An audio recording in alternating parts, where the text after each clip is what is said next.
It was a lot of characters that first season, but they were switching too much to the Mexicans, and I just cared about Franklin and Teddy. Like, man, I ain't give a fuck about the Mexicans in the beginning. I was like, man, yeah. So I understand the first season, but second season, that's when we actually tee up and all that bullshit. It's the crack epidemic. You have to know about the Mexicans. Like you do have to learn about the Mexicans, bro. But it's just like, bro, they storyline was so boring, my nigga. Like, I don't want this. Give me Frank. Give me the black kid. Give me the black kid selling that crack, selling that smack. That's what I want. You gotta understand the origin of it. Oh, I don't want the origins. All right, man. Let's get this shit started. You are now listening to the Q&E podcast. Is this what you want? Huh? Is this what you want? Well, come and get it, goddammit! What's up, everybody? You're listening to the Q&E podcast, and you're here with your boy Q Hicks right now. And I got Edgar on the other line. Edgar, tell the people what's good. What's up, everybody? Welcome to another episode of the Q&E podcast. Hey, we got our lifelong friend here. We got Black on the pod today. He's going to give a lot of his opinions on game one of the finals so far, what we've seen from the Atlanta Hawks, his favorite team throughout this playoffs. And he going to give us a lot of input on what he sees for the future of his team, man. Eastern Conference Finals. Could it happen again? I don't know. Yeah, Black, man, where they find you? Where can they find you, man? Oh, you can catch me on Twitter at Wavy and Lit. Instagram, official Larry Williams. You know, same old, same old. Yes, sir. And speaking of, let's dive right into the NBA Finals, dog. A whole lot of shit happened last night. Hey, Chris Paul did his thing, bro. I ain't the biggest Chris Paul fan, but Chris Paul did his thing last night. Black, what was your biggest takeaway from what you've seen in game one, straight off the bat? I knew this nigga was finna be in this bitch. I knew this nigga was finna be in this bitch, dog. That's that nigga, man. That nigga Russ. I knew that nigga was finna be in here, dog. Hey, Russ, we gonna have you on his bitch next week, dog. You can talk your shit. But probably the biggest thing is I think Giannis took like 11 shots. That was probably my biggest takeaway. I was trying to, kind of see, coming off a hyperextended leg, just how effective he'd be, how involved he'd be in the offense, whether they try to ease him in, whether they would just give him the full workload right off the bat. But just kind of seeing the rhythm of the Bucks. They played really well without him, surprisingly. But just kind of see. Was it that surprising, though, bro? Was it that surprising to see them play better without him? With his style of play? Was it that surprising? Because I told Edgar it's a more conventional offense when Giannis ain't on the court because you don't have a 7-footer dribbling the ball at the top of the key. My dad. It was a more conventional offense. I told him that last week, and they look better. Obviously, Giannis is your best player, but they look better. Everything ran smoother. It's still just like surprising to me how well they played. Like we've seen other offenses drop off when when the star player goes down.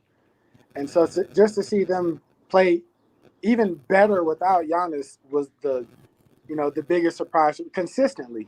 We've seen an offense like play well one game without Giannis or play one. The Clippers played well without Kawhi, but then you have games where it's like, you could tell they miss him. It really didn't look like they lost a step without Giannis, and that was my biggest surprise. How surprised are you that he came back? My nigga had a damn hyperextended knee. Bruh, if any other nigga ain't coming back for the rest of the playoffs, bro, you damn sure not coming back in a week. And the fact that he came back in a week is wild to me. That nigga really a freak after that, my nigga. I didn't know before he was just a long nigga, but nah, that nigga, they're crazy, bro. Okay. Freak like, for real. He really is the Greek freak. Like, he really earned every letter in that nickname. Facts. For real. That shit definitely crazy, bro. Hey, Edgar, bro, what was your biggest takeaway from game one? Honestly, my biggest takeaway, I don't even think anybody really talking about it right now. Drew Holiday went 4 for 14. Like, I've been saying this whole time, Drew Holiday has to step up. And I said Chris Middleton the same. And Chris Middleton did step up. And I know we'll dive into that topic a little bit more with him for 2 Wild Wednesday. But Drew Holiday shooting 4 for 14, only having 10 points in total. You can't do that if you're supposed to be the second or third best player on this team, especially with Giannis playing injured or a situation where he probably wouldn't have played in the first game, So I need Drew Holiday to step up more. I picked the Suns to win the finals, but I still want it to be good. I don't want it to be no sweep or anything. So I feel Drew Holiday needs to step up and play a lot better. I don't know what they're going to do. We know Coach Bud doesn't really make adjustments that much. And if he does, it's too late to even do it at some points. So I don't know when they're going to make that adjustment for Drew to have a more dominant scoring role, but they need to figure out a way to get him more involved. And Black said it too. Giannis took only 11 shots. So Giannis didn't shoot much, but hey, he playing kind of hurt. So it's like, I'm not too surprised by that. But Drew Holiday, 4 for 14, there's no excuse for that. But shout out to Chris Middleton for getting damn near 30 points and keeping them in the game. Yeah, definitely shout out to Chris Middleton, bro. But the biggest takeaway had to be that Chris Paul was eating Brook Lopez and Bobby Portis alive the whole night. It was like, why was there no adjustment made mid-game so that there can be a switch, have Giannis at the 5? They made that adjustment too late when trying to go to this small ball lineup. It's something that people were saying on Twitter, like mid-game, like change it. Like every time that Brook Lopez was switched on to Chris Paul and Devin Booker, they were getting a basket. And that was what was happening in the first 3 quarters. And that's why Chris Paul and Devin Booker had damn near 30. So you had to change it. I think they changed it towards the end of the game. That's when they started to actually come back. And so exactly. I think game 2 and game 3 will be a different story with that adjustment made. But that's something I was really concerned about because like you just said, Bud doesn't make adjustments. So is he going to realize that Brook Lopez, this is not going to be his series? Is he going to realize that Bobby Portis, this is not his series? Is he going to go with the small ball lineup? And he actually did. So I'm proud of Bud for actually making that adjustment. Was it too late? Yes, but I think it's going to be something that can actually turn this series around moving forward, bro. But it was something that Mark Jackson had said yesterday. And we talked about it last week, the asterisk season and all that, all the injuries that happened. But he said that how the game started, these 2 teams were the best teams in the NBA. Do you believe that to be true? I mean, if you're speaking from a standpoint of they survived everything else that other teams couldn't, I'll give you the nod on that because Phoenix is young. Their tenacity is high, so they're playing full speed ahead every possession. So they got the talent, they got the youth, they have the leadership experience with Chris Paul. It's just record-wise, they may not have been the best team in the West, but with the Bucks, they could be a top 3 team in the East every single year, but I still don't believe they were one of the best teams in the East. I honestly don't. I don't care what their record says. I don't care how great they're playing during the regular season. I would just disagree with Mark Jackson on that because I've said it time and time again. We've seen this movie before with the Bucks. What are you going to do in the playoffs? And we've seen they made it all the way to the finals now. And I'm not going to slight them because they stayed healthy all the way until now with this Giannis situation. But it's a situation where you said it before, like, is there an asterisk on this season? I don't think so, but you could definitely raise eyebrows on like, okay, y'all actually still made it, so I'm not going to say anything. But now it's the situation where, hey, you really have to prove it this series because you got everybody on the floor. Phoenix hasn't lost anybody, so I need the Bucks. If they want to prove to everybody that they're not just a regular season team, you got to go all the way at this point. You made it, so you got to win. Black, bro, keep it a buck, man. Me and you been going back and forth on Twitter. Is this an asterisk season for the NBA, bro? All the injuries that we send in the playoffs, this isn't a normal season. I don't care what anybody said. 10 all-star injuries in the playoffs. Do you think there's an asterisk for whoever wins this championship? I think to us, I mean, obviously, I'm going to say that it is. But obviously, to the NBA players, I don't think it. You know, if you make it that far and you make it to the finals, you got to give credit where it's due.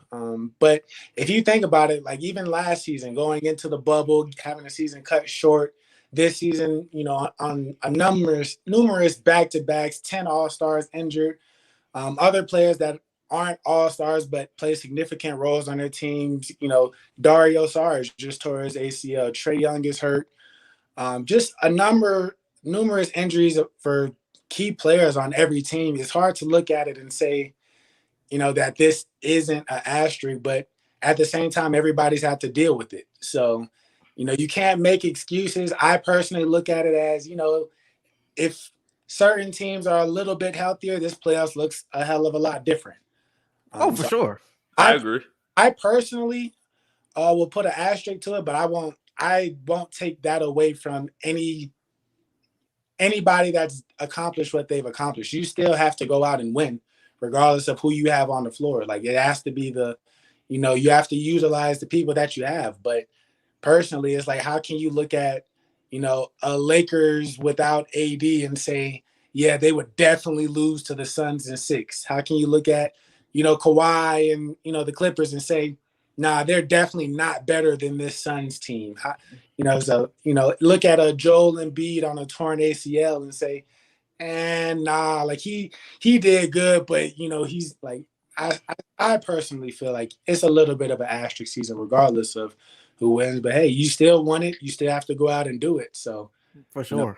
big props. Because what I see it as, what are we saying about the other teams at that point if we're giving an asterisk to either the Suns or the Bucks, whoever wins the finals at this point? What are we saying about the other teams? Because in the Suns case, okay, yes, AD went down, but I remember saying, like, look, like this Lakers, obviously last year's Lakers team was Don't better. say that, bro. Don't act like we didn't see the first 3 games and didn't see the Lakers up 2-1 with a healthy AD now. But that's what I'm saying. It's like, you were telling me, like, you still trust Bron to still make it a good series. And I'm like, okay. I'm like, come on now. It's like, yeah, with AD. Yeah, I had the mindset of AD is going, but a lot of y'all was still telling me, like, bro, the Lakers ain't going home, bro. Off the faith. Oh, you talking about off the faith? Oh yeah. Off the faith. So off the faith. It was a lot of off the faith, strength off the faith with the Lakers. Suns past them. They were still getting, you and a couple other people still calling them the baby Suns. Then you go against the Nuggets. Granted, they were missing Jamal Murray, but I'm telling people, I'm like, look, Jokic is still the MVP. Like, he's still putting up MVP numbers. MPJ is stepping up. The rest of this team is still stepping up, and they haven't really missed a beat since Murray was gone, but they still beat them. And it was like, okay, the baby Suns looking impressive, but they ain't had Jamal Murray. And then the Clippers situation of not having Kawhi. Granted, it's Kawhi Leonard, one of the greatest two-way players we ever seen, but Paul George played phenomenal. He redeemed himself. The Clippers still played with a lot of heart. Ty Lue showed that he's possibly the best coach in the NBA. What are you saying with that, though? What are you saying with that? What I'm saying is, until now, hindsight is 2020. In the moment with a lot of situations, I feel like it was still the Suns proving themselves that you can't put an asterisk on this, because yes, although these key players are missing, we still had to go out here and go against great talent. That's what I'm saying. Hindsight is 2020 now, so it looks like an asterisk season because all these stars got hurt. But in the moment, I still feel like you could look at these teams and say, yeah, they're missing Kawhi, but they could still win. Yeah, AD, but you can't take away that their best players are missing. You can't take that away, though. Yeah, but because if Kawhi was in the Clipper series, if Kawhi played in the Clipper series, man, is that a 5-game series? How the Clippers was playing? Like, I don't know. And how the Lakers was playing with AD, is that a 6-game series against the Suns? So every series they had, they were benefited by injury. And you can damn near say the same thing about the Bucks as well. Until that Giannis injury, they had no Harden and no Kyrie in the next series. Or you had a Harden on one leg, and then you had Trey get hurt, and Trey was grooving in that game 3. That's the game he got hurt. The Hawks never looked the same except for that game 4 when it was like kind of a hit or miss, when they were just making everything. Because with the Clippers, it's like they were down in a situation where it's for like the 3rd time in a row. It's like, hey, are the Clippers going to come back from this? You know what I'm saying? So that's what I'm saying with the Clippers. It's like with that situation with the Suns, it's like, yeah, the Clippers have been in this situation, but even with Kawhi there, it's like they could still lose this finals if they go down too much, because they were down against the Mavs, but they made a historic comeback. They were down against the Jazz, made a historic comeback. Granted, Kawhi wasn't there for the full time against the Suns, but hey, I don't know. I can't put an asterisk on this season because even with the stars missing, the grit and the grind that we see from a lot of these number 2 star players and moratorium number 1 star players, it's like, hey, they're still putting up a great fight. So But answer this question, Black. Are you going to remember this season more than the bubble season when it comes to, because a lot of people said that last year was going to be an asterisk because what everybody was going through is not a normal situation. Even though everybody was going through the same circumstances, people still threw an asterisk on that championship with LeBron and the Lakers. But will this season, with all of the injuries that you've seen, will this be more memorable in your mind when you think of 2021? You're going to immediately think of, oh my God, all those injuries that we've seen in 2021. Or are you going to think of the pandemic and what happened in 2020? Man, it's going to be hard to be, 2, 3, or 5 years down the line to look back at this season and, not be able to think about the injuries because just of how massive these injuries are. We're not talking like a twisted ankle. We're talking people are going down for season-long injuries, torn meniscus, torn ACLs. And so that's where the big difference comes for me. It's not, like even Giannis with a hyperextended leg, he's a freak back.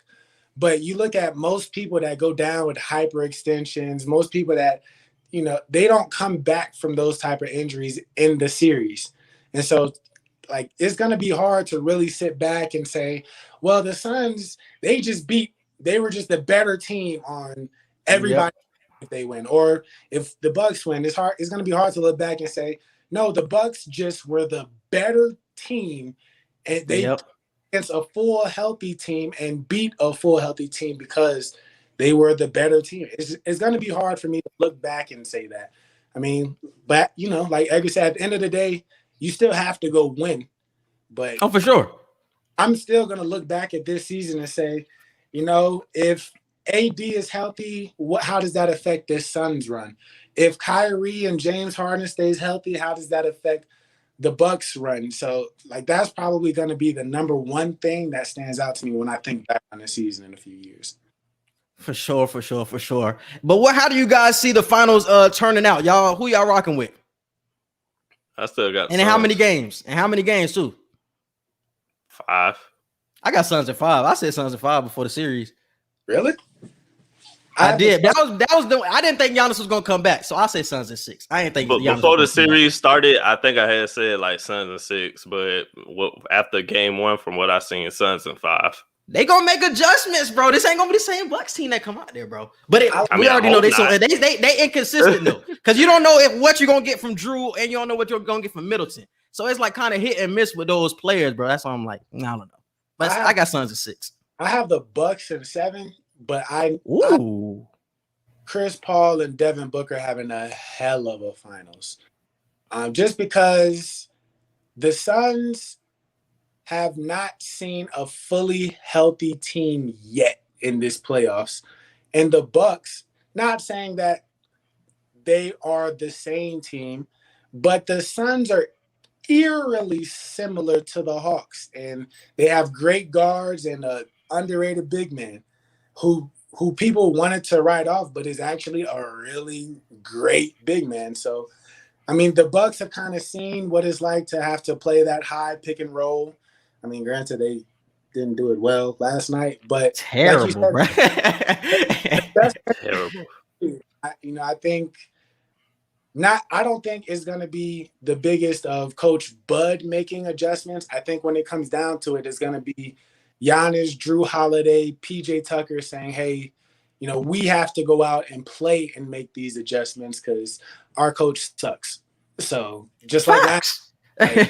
Hey, listen. And are we holding Giannis to that standard? Because with a lot of great players that we see, they have that player-coach mentality. And with Giannis, it's like, hey, coach said do this, so this is what we're going to run. Coach said spread the offense this way, so this is how we're going to play. I don't think I've seen Giannis in a situation where he's coaching while he plays. And it doesn't always have to be verbally, like with LeBron, even KD, even Russell Westbrook to a certain extent. Like, he coaches, whether it's telling people just get the hell out of the way or something. I don't necessarily see Giannis doing that, but I see other stars able to coach as they're playing. And I think if Giannis learns how to do that, they could be way more dangerous than what they are. Because I agree, it can't just always be on Coach Bud. Sometimes the players just have to say the hell with what Coach saying. Let's run this play the way we know how to run it. So But I really think Giannis is a different kind of superstar, bro. He didn't grow up over here, so he didn't come from like the AAU where you were actually running the team when you're the best player type of mentality. Like he's come from a coachable background where I remember when he had ended up saying that KD was the best player in this series, and people was going crazy saying, "Oh, you're not supposed to say that. You're not supposed to say that." But it's like, what is the big deal where he's from? Like you give love when you see somebody that great. He just saying what he sees. Why is everybody so upset about it?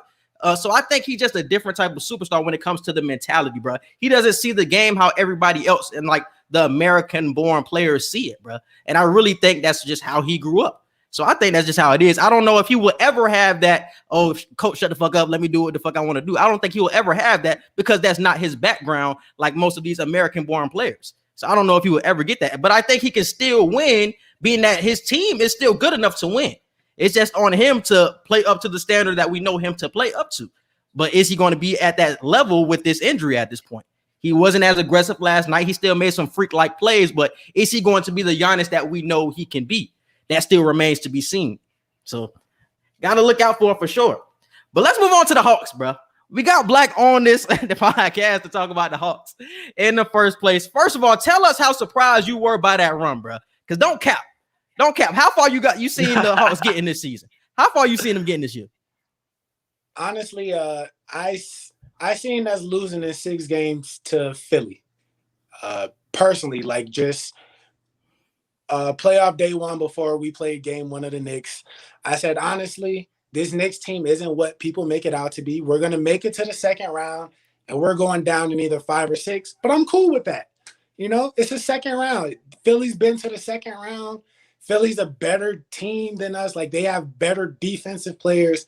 They're going to put Ben Simmons on Trey. It's going to be a long series for him.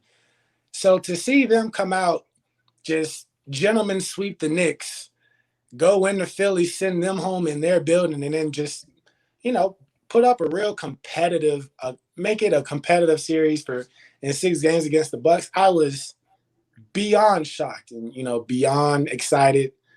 But, you know, I have to be honest, like even as a Hawks fan, seeing the talent, watching, you know, the players that we have, the frustrated moments, the great moments, even at best, I said, listen, bro, like there's not a whole lot we're going to be able to do if, you know, if the Sixers say we're going to put Ben Simmons on Trey. Like we've seen Trey struggle. We've seen this team struggle. We've seen this team shoot amazing, and we've seen them shoot terribly. So, you know, just to see them, like I didn't have any expectations in the conference finals because once we made it there, hey, it's 13 other teams that couldn't make it to this point. So, Facts. For sure. yeah. So just making it there, I would have been happy. I'm not happy, but I wouldn't have been angry if we got swept by the Bucks. But, you know, the fact that we lost in 6 with the injured team, like I'm just beyond happy for that team.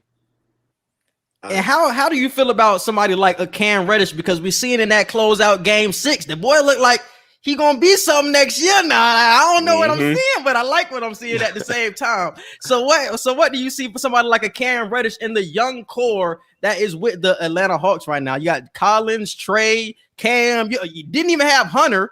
You know what I'm saying? Bogdanovich was hurt. Like, bro, y'all had a lot of people go down that a lot of people didn't realize. Honestly, what I'll say is I know it's real easy to maybe look at Cam. It's probably gonna be real easy to look at Dre. I think the most underrated core person in our young core is actually Kevin Huerter.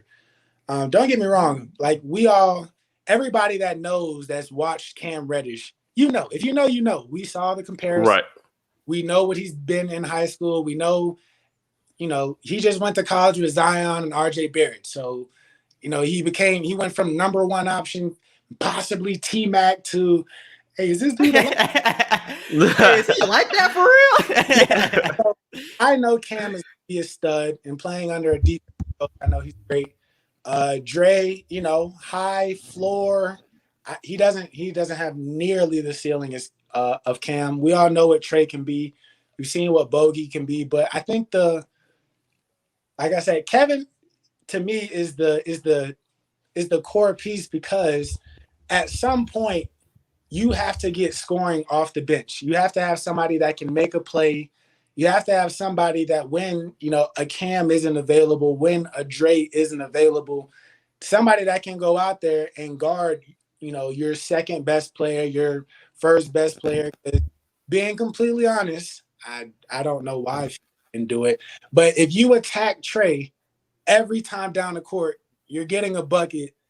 Nobody did that, bro. I didn't understand it at all. It was in the scheme of that, but just he was hiding, but I was just like, well, whoever he hides on should be attacking. PJ Tucker. So just the way, I've been a Kevin Huerter fan, not much of Maryland, but after he got drafted, just kind of watching him. He's been a player that can give you 30 on a given night and give you 6 points on the very next night. But one of the things he gives you consistently is effort. And we've seen, the guys that give you the effort, that are the great, 3-and-D players, that they can make the biggest difference, outside of your stars. You need somebody that can go out there and say, hey, listen, I got 6 fouls, I got 5 fouls, and I'll use all 5 of them.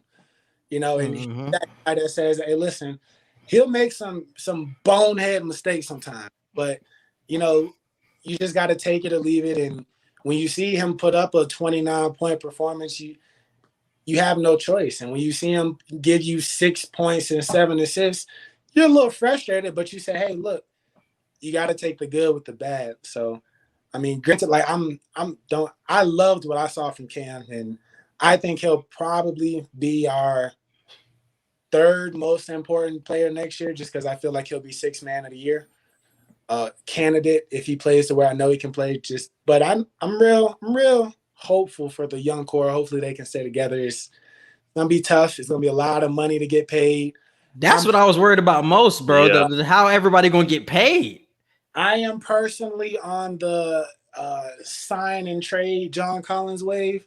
Whoa. Damn, already? He played great. It's not that I don't think John is a great player. I do. But I believe that with the development of Dre, I think at best Dre can be an all-star. At best, Cam Reddish can be an all-star. And when you look at that, I'd rather have a lineup where I can put Dre and Cam in rather than John Collins, because I've seen John Collins go games where he's giving me 10 points, 10 rebounds. I've seen him giving me games where he's giving me 30 and 15. And I've seen him give me games where he hasn't scored. There was a playoff game where he scored just as many points as I did watching him. So, and it's when it comes time to it, when you think of a max contract player, max contract players are players that are all stars, in my opinion. Or if they are not all stars, it's only because they show up in a major way in the playoffs. And I'm not saying that he didn't, but when I think max contract, I think your Jokic's, I think your Trae Young's, your Giannis's, and even, your Jamal Murray's, because we've seen him. Hey, bro, you got to remember too, though, Otto Porter got a max. I ain't heard his name since 2016. Yeah. Hey, they gonna cash out somewhere. Somebody gonna pay him the max. Somebody will, and what I just like how I feel about I think it was Chuck that said it on TNT. He was saying how just like with the Warriors with Draymond, like when you draft a player and he's that essential to you, you give him the max. I think that's what's gonna happen, but. When it comes time to it, I think Drake can be a max contract player. I think Cam can be a max contract player. And Trey is a max contract player. And I'd rather give it to, honestly, those 3 than John. Me too. Being completely honest, I can put Dre and Cam on a John and have them lock up. Can I put John on a DeAndre Hunter, on a Cam Reddish? And no, I can't. No, so you just see more potential in the other players on the squad. That's over all. John Collins.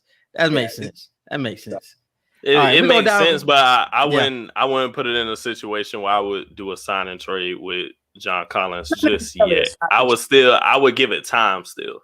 Yeah, and he's a free agent this year. So, I would love to see him brought back, but if he's not, I won't be mad. Yeah, I'm about to say you ain't hurting.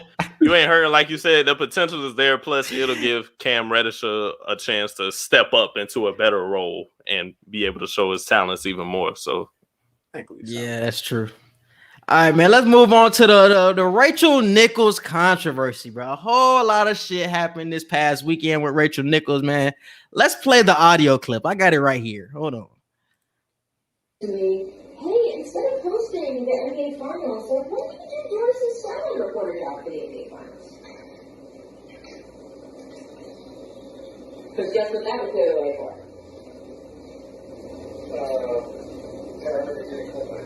For Maria to do the hosting for it. Yeah. So, I have declined. I don't know what their next move is, but they are feeling pressure because of all of that. And, all of that. I'm trying to figure out like, how to just, Crazy, bro. all the success in the world. She covers That's cap. football, she covers basketball. If you need to give her more things to do because you're feeling pressure about your crappy one-time record on diversity, which, by the way, I myself, know personally from the female side of it, go for it. Just, find it somewhere else. You're not going to find it with me. Let's just react to that one first, because I have more of the clip. But that was Rachel Nichols speaking on Maria Taylor, because Maria Taylor ended up taking over her hosting job at the NBA Finals last season, and Rachel was not happy about it. Rachel Nichols had ended up having this conversation unaware that a camera was on, so this was a private conversation, but it ended up getting leaked. She didn't turn the camera off, and a couple of people at ESPN ended up getting the video and sending it out to Maria Taylor and other people, and a lot of people in the ESPN ended up finding out about it. And it's crazy because somebody who ended up sending the video to Maria Taylor got fired because of this by ESPN. So ESPN was trying to slide this shit under the rug by firing niggas so it wouldn't leak out, but it still ended up seeing the light of day. But what are you guys' first reactions to what y'all heard from Rachel Nichols? I thought she was good people. Edgar, you already know. I'm talking about Rachel Nichols all the time. I was gonna say it's kind of a situation where I'm not just gonna completely just throw stones at Rachel Nichols, because I understand her viewpoint of it. It's like, damn, why it got to be my job? So that's probably what she's thinking. Damn, everybody in that field of work would love to, host the NBA Finals. You probably get a raise with that. You get more job opportunities after the basketball season is over. You might be able to sign a longer contract with ESPN because of that. So I get the perks of wanting to do that. Plus, if you're a sports fan and that's your favorite sport, of course you will want to be the host of that. So I understand Rachel Nichols' point of view of it, but at the same time, the underlying racism tone that she has of they want her there because they feel the pressure of all that. Well, what's all that? Just say what all that is. We know what you're talking about. The racial pressure of diversifying the workplace, which they should do. And she even said it in a recording. She said ESPN has a shitty track record when it comes to diversity, whether it's with women or with black people or black women, a double minority in that sense. So I understood where she was coming from, but I can't approve of the underlying racism that's there with her being pissed off. And my dad made a good point of this too. He was like, it seems like a lot of these white co-workers that these people have and stuff, it seems like they're all aboard with inclusion and diversity until it's their job. When it's your job, it's like, wait, hold the hell on. Hold on. Speak on it. I can't overlook that. I don't think Rachel Nichols is just this completely bad racist or whatever, but that was a moment where I got to side eye her and be like, oh, so when it's your job on the line, it's like, hey, I ain't with all that shit. I understand what y'all want, but I ain't with that shit. And that's what I had ended up tweeting out about it, because I seen her all the smoke interview and she was all for preaching about, man, getting more women opportunities, especially in the sports field. There's not a lot of women there. She was just trying to build it up for women in sports. But it's like when somebody can actually improve their status and your job is on the line, now you saying, oh, no, I don't want you to take my spot. No, find it somewhere else. It's like, damn, you're real hypocritical in that sense. And it's just like, I thought you were all for pushing forward the women in this workplace, but it seems like you're not down for the movement like you say you are. And make it even more known that it's a black woman at that. So obviously niggas gonna look at you crazy, dog. That shit was crazy coming from Rachel Nichols. Would not expect it. She be hanging out with Brian, being all buddy with these superstars, but man, she don't fuck with us at all.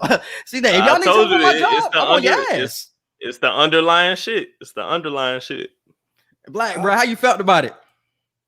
Real similar to Edgar. You know, I'm not mad at her for feeling the way she felt about the job. Hey, this is my job. If you want to, if y'all have your own situation going on, go ahead and handle that.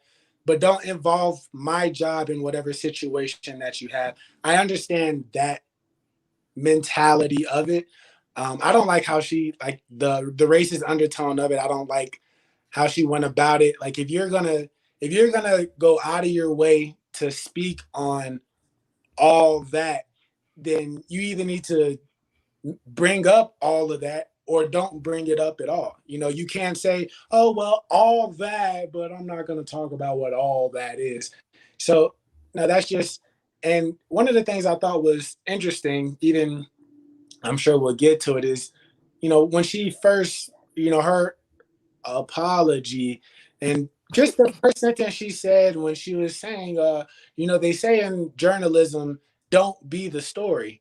And so for me, it's kind of like it's funny that you are saying, don't be the story. That's your introduction. And the story, it's not that the story is this big of a deal. I mean, the story itself is not this whole big thing. It's the racist undertone of it that exactly makes you with the side eye, because you are this person that, you know, you were speaking up so much about, you know, all of these other things about Black Lives Matter, about, you know, your other women and uplifting other women. We thought she was down, bro. We thought she was down. She doing all this shit on the jump. I'm like, okay, Rachel, she know a little something.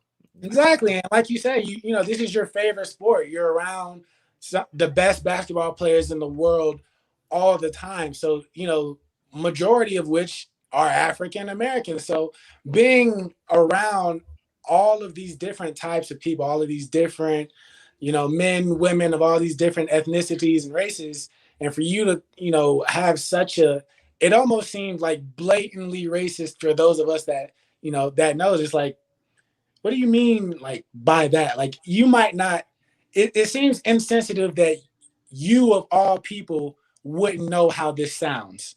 Right. So that's where the biggest problem for me is like, you have to be more aware, and you just have to be better. It's not even, you just have to but be would you better. shoot her the bell? But would you shoot her the bell of her not knowing she was being recorded? No, not at all. Because what you said is how you felt. You know what I mean? Like, so like my drunk uncle always says, the drunk man don't tell no tales. What you said is how you felt. So the racist undertone is really how you felt at heart. So I'm not going to shoot you any bell because you were caught on camera. You know, what you said, at the end of the day, you can never take that back. You can never undo the damage that was done. You can never take back those feelings. How you feel is only how you felt. For sure. Like, because like I said, like, I totally understand Rachel Nichols' point of view on just purely the job aspect of, this is my job. I'm good at it. I've been waiting to host the finals, and damn, my job got given away. I totally understand the frustration with that, but like Black said, siding with me on that, it's just the racist undertone of the reasoning behind you being upset about that.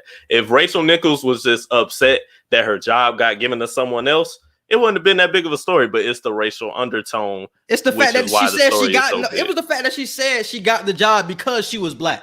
That's what she said. And that was the problem with everybody. It's not Maria Taylor know her shit. It's just, exactly. You Black. And she even said, like, she does football and basketball, but you said she got the job because she was Black and because of the Black Lives Matter movement. You said that, and that's what the problem. Everybody is looking at you crazy because why? Because Maria Taylor is a great reporter, period. We've seen her put in the work. She's been on ESPN for like 8 years at this point, been on every show. She does College Game Day. She's been everywhere. So to say that she only got the job, but only because of her skin color, is crazy. But I want to just hop back to the point of you with ESPN and saying the job aspect. Why does there only have to be one woman at the top of ESPN? Why can't there be more than one spot at the head table? Is what I would ask ESPN at the same time. So we can say Rachel Nichols. We can say Rachel Nichols is wrong about what she's saying, but it's a question that needs to be asked of why does it only have to be one person getting all of the head duties? Why can't it be two women? Or why can't there be multiple women getting in these top spots at these big companies? Why is there only one spot for women in general? When we see hella male positions open up, but we only see one female position with this hierarchy. It doesn't make sense. It's the point she made in the recording. She said this too. She gave a little hint at it when she said, we all know the shitty track record that this company has with diversification as a woman. Like, that's what she said. As a woman, I know that firsthand. So I think the male aspect of it is like, they don't want women to, I feel like these corporations are still ultimately ran by older white men and have that patriarch mindset of, we'll allow women to get a little bit further than they usually do, but at the end of the day, this is mostly a male arena that we're dealing with. But that's the conversation we need to start having, though. Why is there only one Highlander? Why is there only one Highlander for women when there's multiple males that can get their spot took?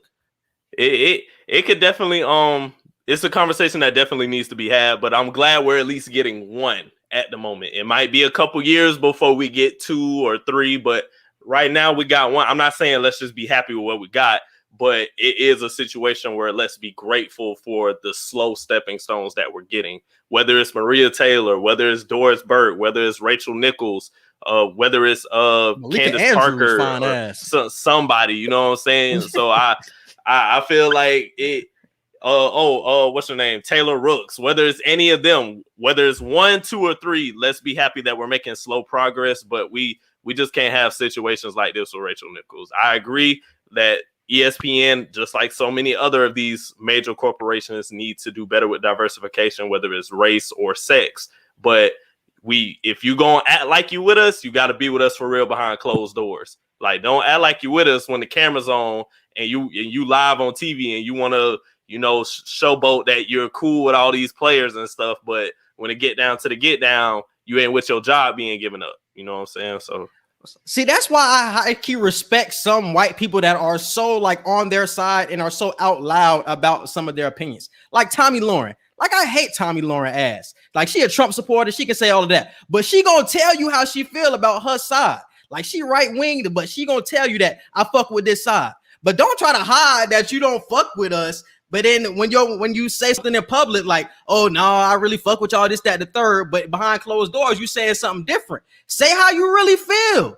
Just because you're gonna get canceled, hell no. Say how you really feel. Tell me, give me the real other than giving me the fake. That's why I respect Tommy Lauren. I don't fuck with her, but that's why I respect her, because she gonna let you know how she feel, even though a lot of people ain't gonna fuck with her for it. So, man, stop giving us that fake bullshit. I'm just saying, Rachel Nichols, I ain't going to sit here and say she is just a complete racist, but this was a situation where I got to look at her with that side. I really do. I mean, for me, it was one of those things where I look at it as how can you, from a woman, not even, like, if you subtract race out of it, take whatever, as a woman, you know that you have to work twice as hard for half the credit anyway, just for being a woman. So how can you as a woman complain about another woman and downgrade another woman that is trying to reach a level that you were already at as a woman? Shouldn't you say, hey, like, I know that ESPN has a shitty track record of treating women. So instead of me as a woman saying, well, I'm just going to put her down so y'all can realize how great I am, shouldn't it just, I think personally what I've always believed is you get more opportunities by bringing your people along. And not saying Maria Taylor's Rachel Nichols people by any means, but just saying by you can catch more flies with honey than you can with sugar. Like, you can uplift people, and that'll get you a lot more opportunities because people are saying that you have a positive outlook. You're not just you're a good teammate. Yeah, you're a very good teammate. Now other people are looking at you and saying, "Oh, look at her. first chance she But gets. even Woj said she was a bad teammate. That Exactly. nigga Woj said she a bad teammate, my nigga. And, You know what that nigga said. That's the facts. So and not that I sympathize by any means, but looking at it from a history perspective, it makes sense to why the old white men say, hey, we'll give a black man an opportunity, and then the black man or the woman gets an opportunity and shits on everybody under them. And they say, nah, we ain't gonna give it to anybody else then. That's what happens. So you have to realize, like, just the magnitude of your voice and how much power you actually wield. And just, the positive aspects of what you do and what your voice can bring, and the negative aspects of it. And I don't think she really comprehended and understood how much that was until it was her that was in the spotlight being put on blast. So yeah, that's my biggest.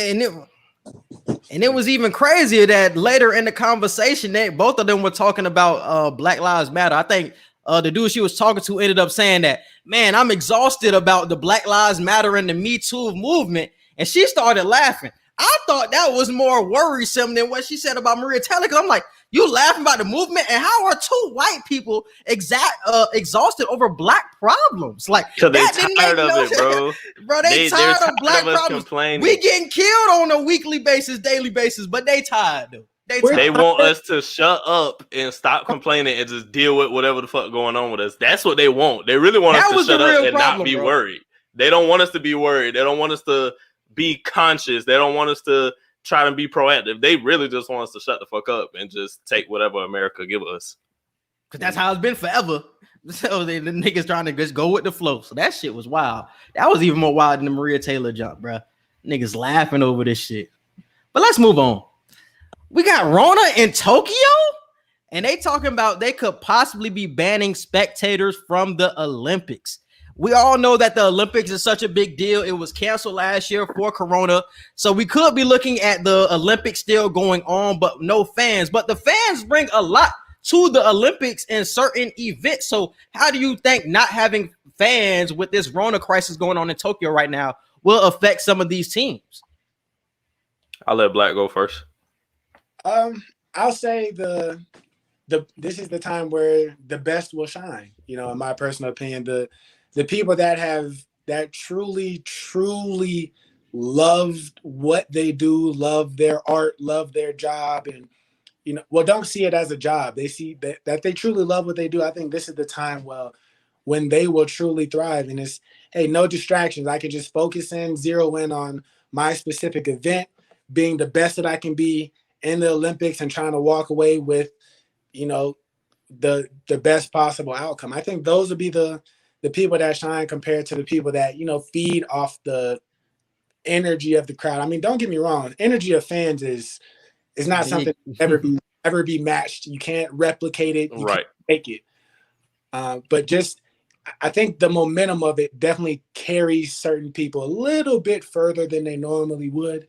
And for the people that actually, that are just the best, regardless of any momentum, that just go out and be the best that they can be, I think those would be the people that really thrive in their events. But it's still going to hurt, not having anybody cheer for you. Having a completely quiet arena in the Olympics is unheard of. So, it's definitely going to shift things. But I think this is the time where you see the best are going to come out, and, what's going to be is going to be. I feel like the sport that is going to be impacted the most, the two sports that are going to be impacted the most are track and gymnastics. I feel like those two sports are going to be very, very hurt by the lack of fans, because with track, I don't know. It's like, hey, if you're the fastest, you're the fastest. You know what I'm saying? Gymnastics.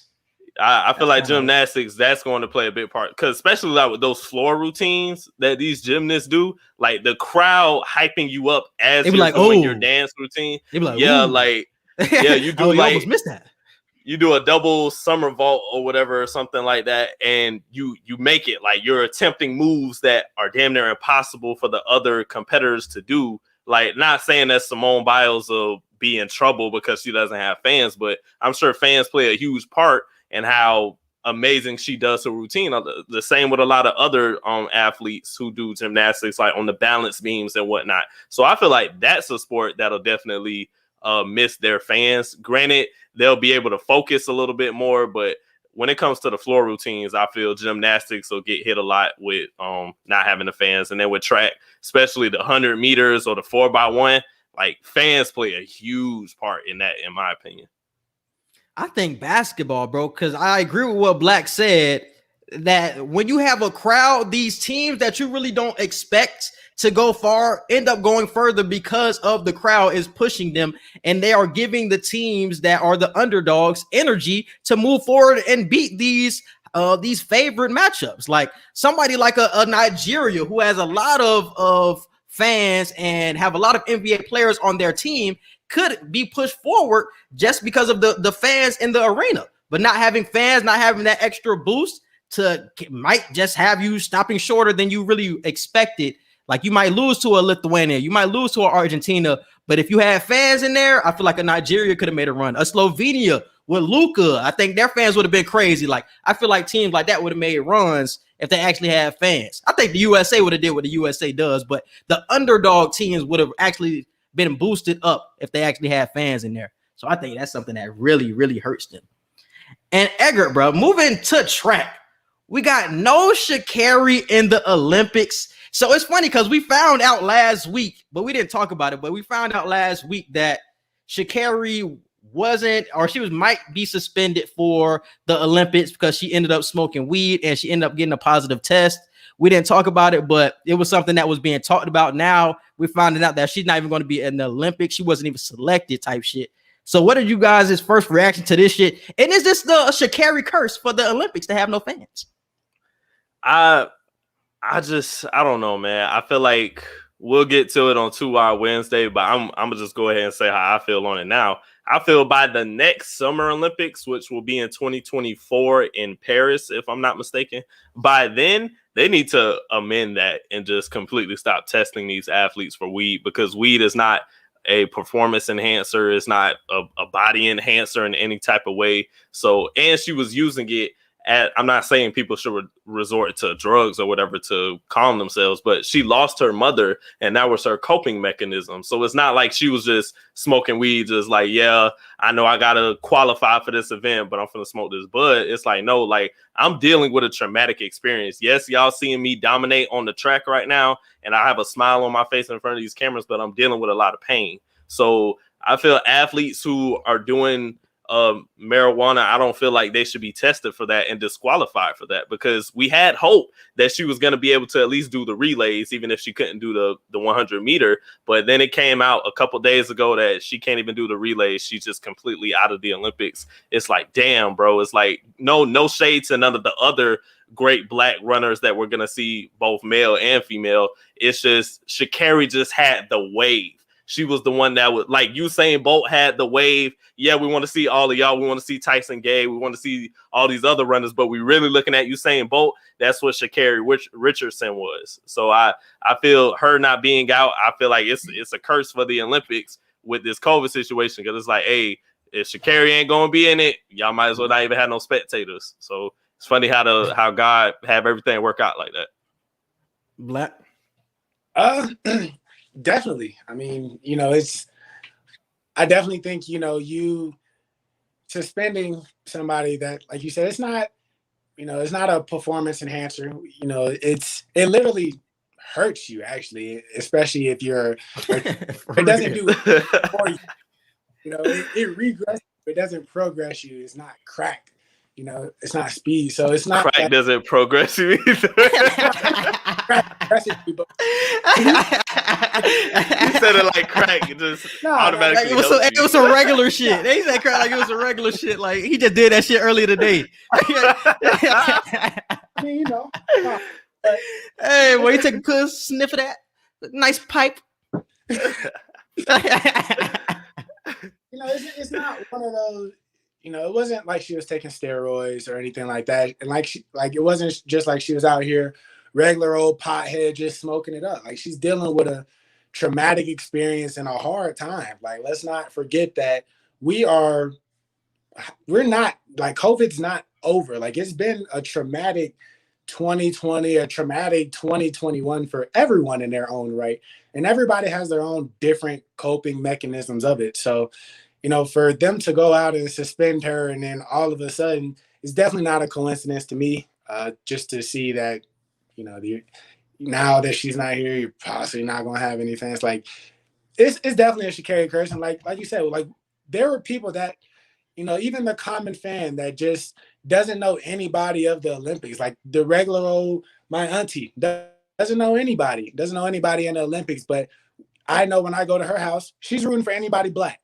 And so, you get into some of these things, and I'm sure there's people in other countries that root specifically for people that are only white, or, Slovenian people only, go for Slovenian people. I'm sure it's that similar type of, structure in other countries. So to have, that big of a face, that big of a name, and that big of an impact, especially what we've seen that she can do, it's going to hurt in the long run. And so, I kind of disagree with Edgar's point in how 2024 Olympics I personally feel like they should, stop testing for weed in 2024, but that has to go. A lot of things got to change.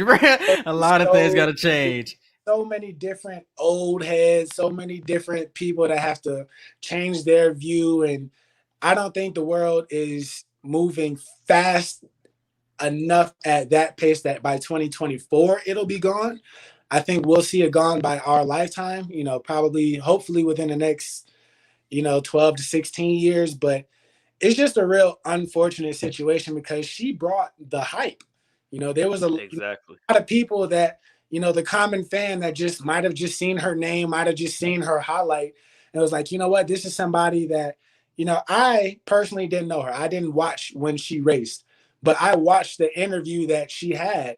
And I was like, how can you not root for a woman that just lost her mother and came out and fought her ass off and just gave everything that she had? How can you not root for somebody like that? And for people to just say, granted, it was a little weird, but granted, rules are rules. That's what everybody's saying. Rules are rules. That shit crazy. Gotta do. And it's like we get that, but the rules are old, and it's time to update. It's time to move past these old ass rules that y'all have. Because listen, this is facts. Hey, and D Wade pointed that out too. He was like, a lot of these people that make these rules, they smoke weed or they invest in these that's THC what companies. they invest. They either smoke this shit or they invest in this shit. Yeah. But they don't want the athletes to smoke it though. Okay. Yeah, but that's why I agree with Black that by 2024 we're not going to see any changes, because everybody that's in their seats at this point, I feel like, are going to be in their seats in 2024. And I feel like these older white males maybe still have an old perception of how weed affects the body, and that's probably why we haven't seen any changes in these rules since the 70s. Maybe it was the last time we seen a change, especially when it comes to Olympic rules. I think they probably still had the same view of weed. And that's why I don't think any change will come. But it's definitely unfortunate for Shakira. My heart goes out to her and everything that she got going on in her life. And it's funny because you don't have a lot of prime years, especially for track. Like, you're not going to be at your top speed for long. So the fact that she's 21, the next time the Olympics come, she's going to be 25. It's like, how many more chances does she have at this type of opportunity? And how long is she going to be at this type of speed to potentially get like a gold medal or something like that? So that's why I really feel for her, because it's like, now she got to wait 4 years. And is she going to be the same person? Is she going to have that same speed? And what other challenges are going to be in her way by the next time we get to the Olympics? And that's why it's really unfortunate. And then I just feel, I don't know if it's just a bunch of old white men voting on this stuff, because this was an international situation. Too. That's true. So that's true. I don't know if it's just all old white men. It might be old Asian men at this table. But they still got the same view. But they still got the same view of weed. Exactly. It might even be older Black people in this situation because of all the Black countries that are partaking in these events. So I don't know who's sitting at these tables, but they all probably do have the same mindset of, hey, weed is just, it's not allowed, even though it doesn't enhance you in any type of way. I think it's just the fact that weed has never, until these times, weed has never been a marketable type of drug. It's never been something that countries could just thrive off of selling, you know, in a legal way, I should say. So it's like they don't want people just doing it, because it's like, unless we can seriously make a profit from it, I don't feel we should allow anybody to do it. That's why I made that tweet and said it's crazy how in America, at least, I don't know about anywhere else, but in America at 18, like, you can easily just buy cigarettes. Like, they'll literally read you everything that's in cigarettes, and it's perfectly legal to smoke these shits, even though we know it will give you cancer. And I just think that's crazy now how the government's like, yeah, they can smoke that all they want. But a plant that is known to medically help people, known to not be a detriment to your life necessarily, oh, that's illegal. You can't smoke that. So I don't know. I just think that's funny. They literally give you smoke breaks at work if you smoke cigarettes regularly. But if you want to hit some bud on your break, you might go to jail, first off, depending on what state you in. And second off, that's not a cigarette. So you can't count that as a smoke break. I just think that's you're going to need an air freshener. So it's like, yeah, catch 22 for real. So you can walk in with that menthol smell, but you can't walk in with a bud smell. All right. That's what I'm saying. Hey, you're going to need an air freshener, my nigga. That shit crazy for real. I think the only thing I have left is just, you know, I know a lot of people were trying to compare and contrast it to the Michael Phelps thing, and I know that's a whole completely different scenario. But all I'm hoping that comes out of this is that, you know, I know with Black people, when Black people's names are in the public view, especially when it's something that's not positive, there's always negative connotations that follow you.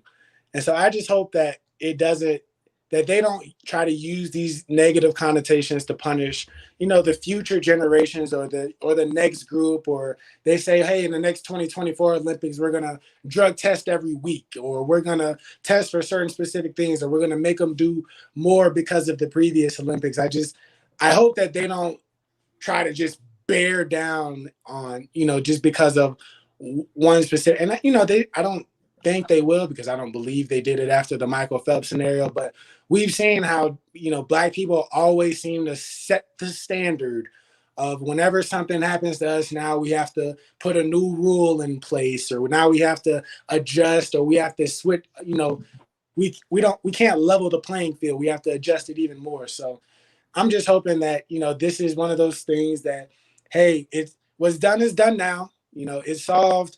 If this is what it's going to be, if this is the punishment, just let it be that. Don't try to go and double down, add to the punishment, punish her teammates, or add extra drug tests for the next Olympics or anything like that. Just let it be what it is, kill it while it's dead, and, you know, move on.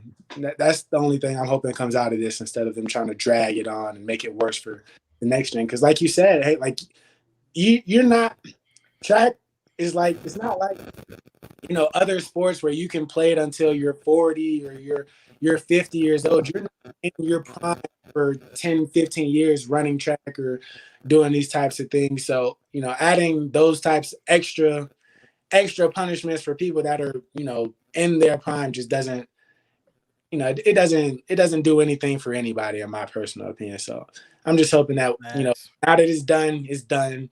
Y'all see it, you've given a punishment, just let it be what it is and just move on. You know, that's just my biggest. It ain't crack, let her hit the track. All right, man, let's move on to the NIL, man. We talked about it a little last week, but Chris LeBron, shout out to bro from OTB Network, brought up with great points when talking about the name, image, and likeness. If you guys don't know what that is, college players can get played, can get endorsed, and can get sponsorships now. I think we seen that Master P's son, Hersey, ended up getting like $2 million deal. We've already seen people get like big money deals, because Edgar, me and you talked about it last week. We was like, are they going to have a cap on how much money you're making? But it's like niggas like a freshman in college already about to get $2 million. Like dude that played quarterback at Clemson. What's my boy name? Number 5.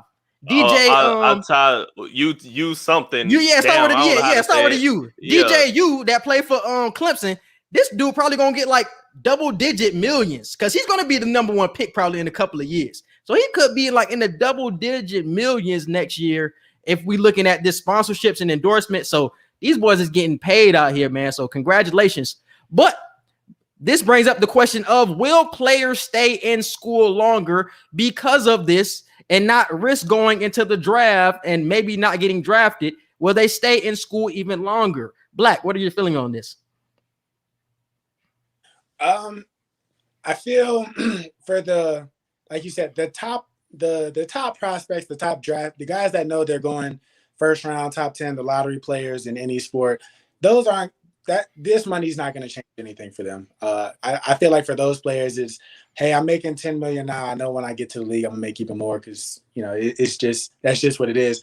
I feel like for those players that are, your lesser known players, like if you're NBA, your second round draft picks, if you're playing college football, maybe the dudes that's looked at is, your undrafted dudes or your 7th round, 6th round dudes. I think those are going to be the dudes that maybe come back for their senior year to make that extra money.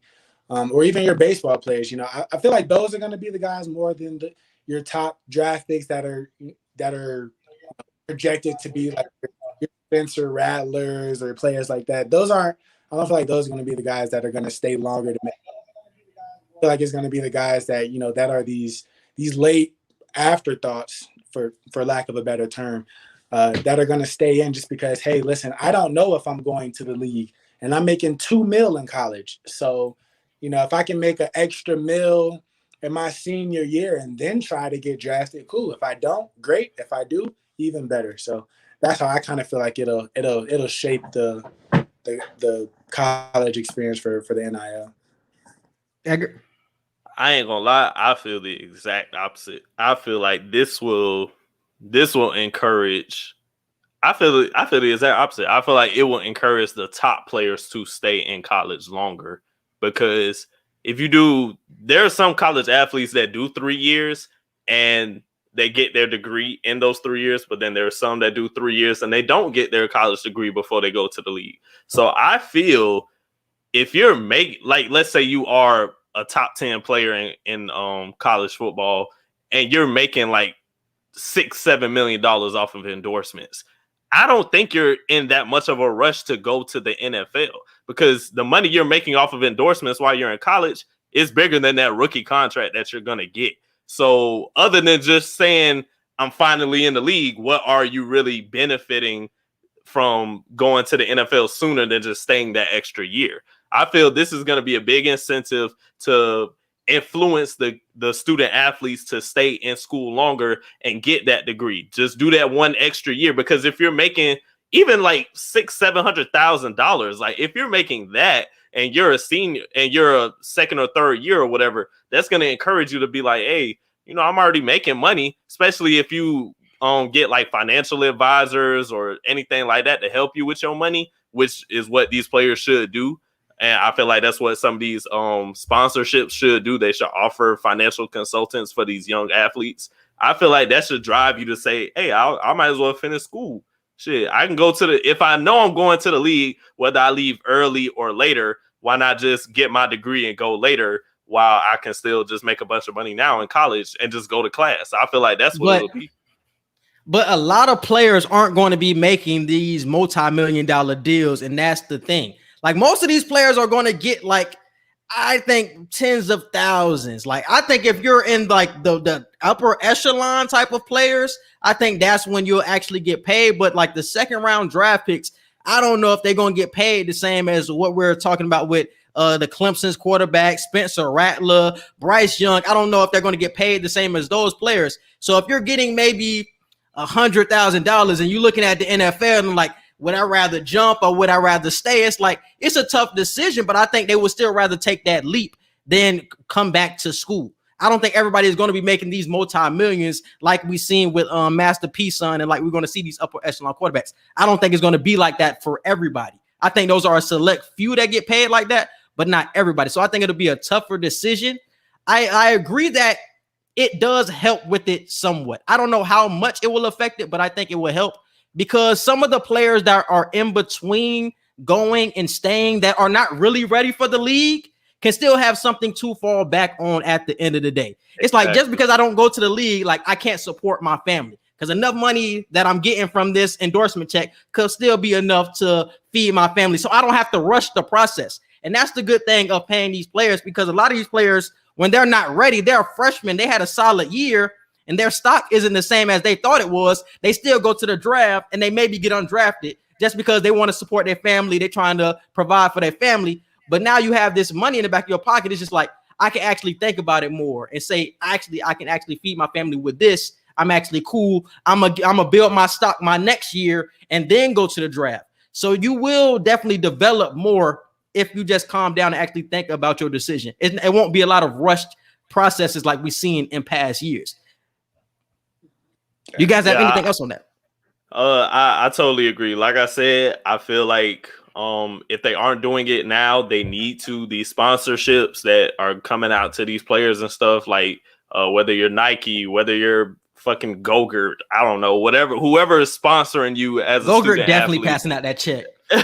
Go-Gurt definitely passing out that check. Make sure, I don't care if it's $10,000, $100,000, $1 million endorsement. Make sure as student athletes, y'all have a financial advisor, or y'all have an agent. If you don't have an agent by now, a lot of people are signing with agencies. A lot of these players are signing with agencies. You have to, man. You can't just be a student athlete and you just have all that money in your account and you just spending it how you want to spend it. No, do not do that. Have somebody in your corner. And if it's a family member, cool. If it's a family member that's smart enough, that's cool. But try to hire somebody to help you learn how to invest your money and spend your money and save your money. That way, let's say if you do only get a $10,000 endorsement because you are like a 4th, 5th round draft pick stock of a player, it's like, hey, I'm only getting 10 bands from this Under Armour deal or whatever. Is there a way I can invest like 3,000 of this 10,000 to where it can still make me money, even if I don't want to play football or if I don't make it in football after college, you know? So find ways to make your money stretch for you if you don't go to the league. Yeah. And honestly tell the financial advisors, don't steal my money. That's a lot of these problems. Don't steal my money. Hey, nigga, I'm watching you very closely. If you do get a financial consultant or advisor, watch them niggas closely, because especially when you're in college, they think you dumb to shit. So watch over them niggas closely if you do get a consultant. Go ahead, Black. Definitely. You know, and I think just, you know, regardless of whether the decision is to stay or leave, I think the players that are going to be affected the most, that are going to end up, you know, choosing whether or not to leave early or stay, this decision is going to affect them the most. You know, the guys that aren't, you know, maybe their first round draft picks, those are going to be the guys that, you know, that may be looking and say, hey, you know, I'm a junior this year and I'm making $70K right now, and I could potentially jump to the league, or I could stay for my senior year and probably jump from 70 to 100.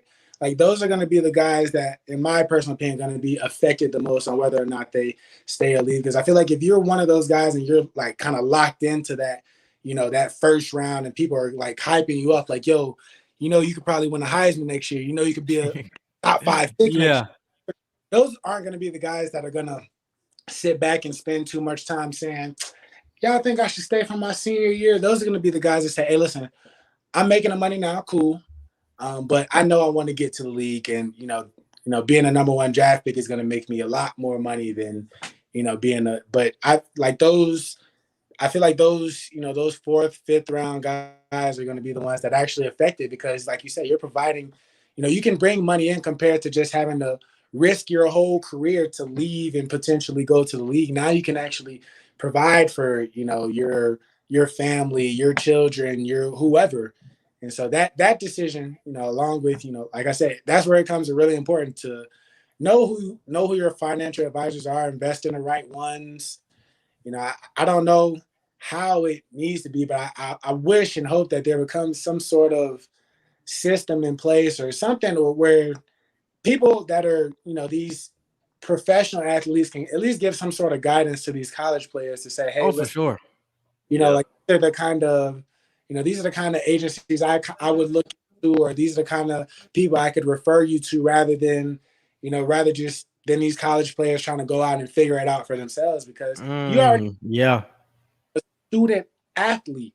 your job is to, one, go get the grades, and then two, go perform on the field. So it's not always in your best interest to be, going out studying for 3 hours and going out for practice and then having to come home. And before you can go to bed, you have to read 3 contracts to see whether I want to sign with Nike, Adidas, or, Jordan. Like it would be really great for just some sort of, for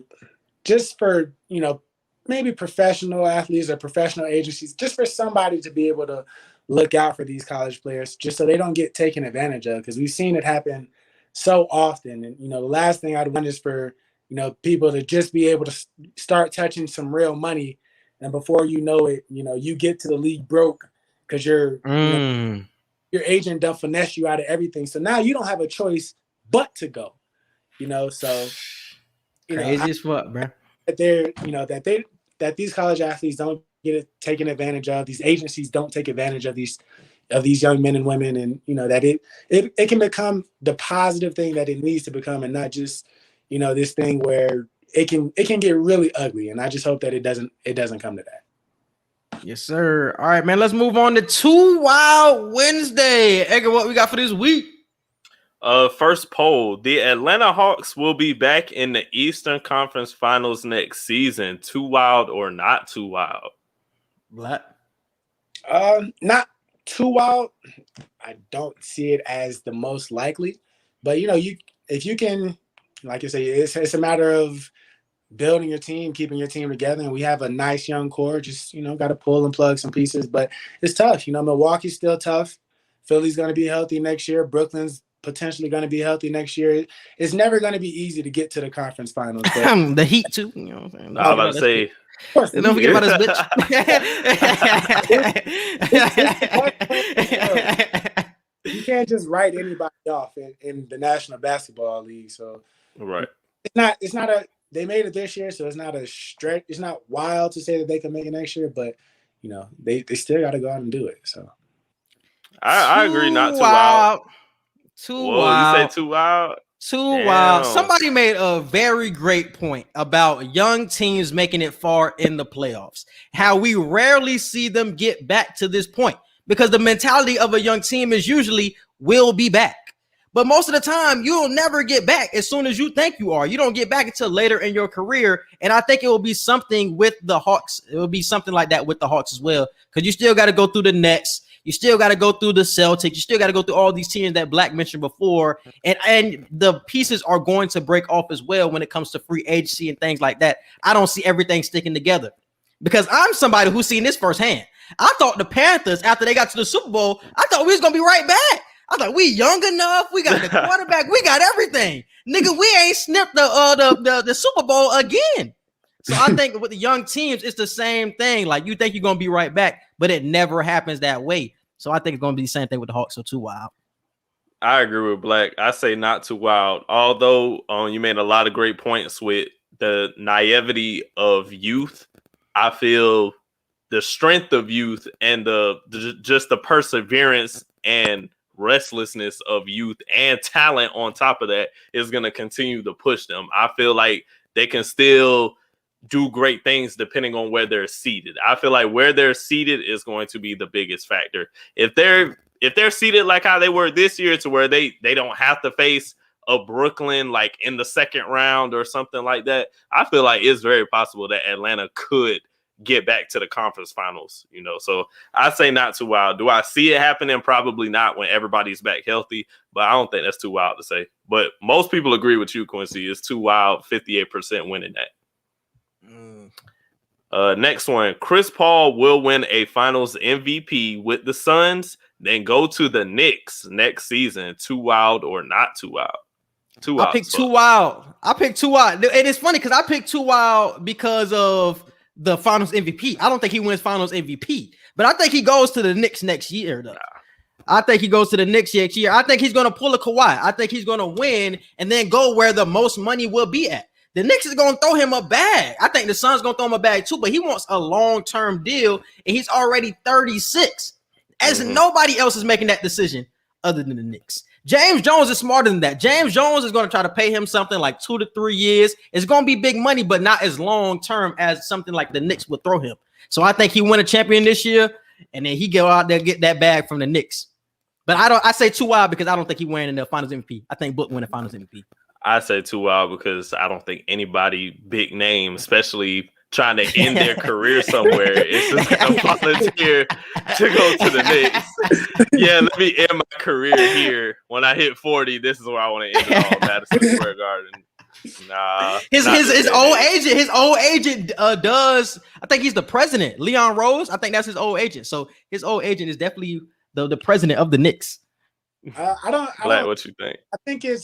I don't think it's wild for him to win Finals MVP just because we've seen the CP3's leadership narrative all season. If they win, they're gonna find a way to give it to. They CP3. have to give it to him at this point. They have to. That's what I told that nigga that shit, bro. I said Chris Paul can average 10 points and 10 assists, and they gonna get this nigga Finals MVP. Yeah. Book can average 40, but they gonna get average the CP3 off the strength of leadership. It's the Andre Iguodala effect.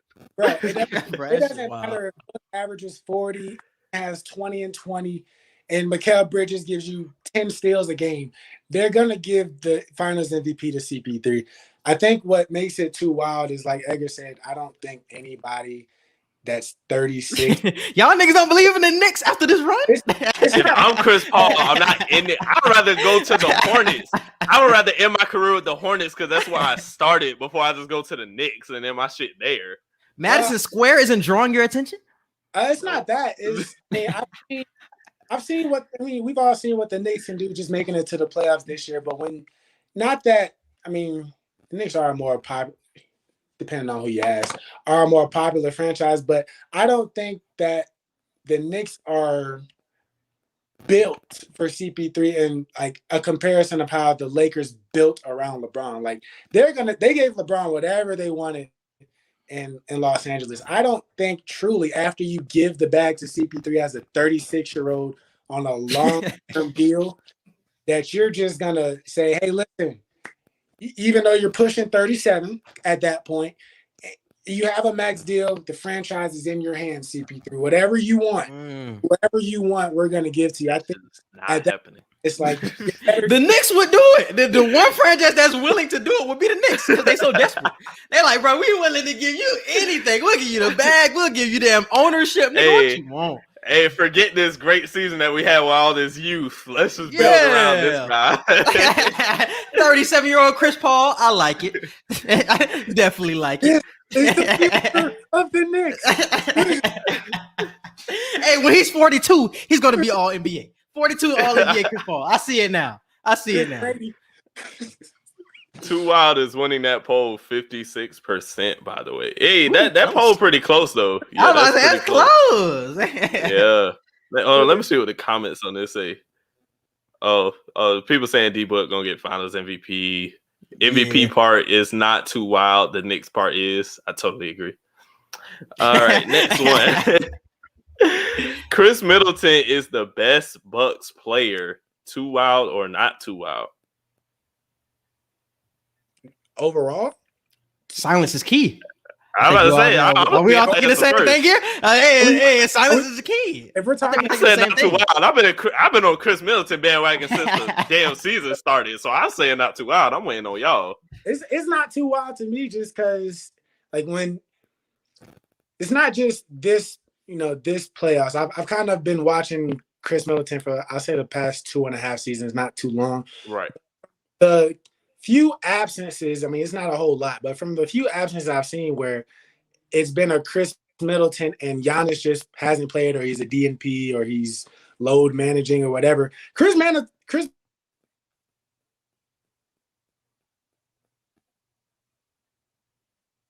The boy Mike off. Oh, that way he got a phone call, probably. Yeah. But we've seen Chris Middleton just explode in these moments where Giannis doesn't play, and he plays well he looks motivated when Giannis doesn't play on both sides of the ball. So I don't get think to show my skills. Too wild to say. Yeah, I don't think it's too wild to say he is the best player. I don't think he is, but it's not too wild to say.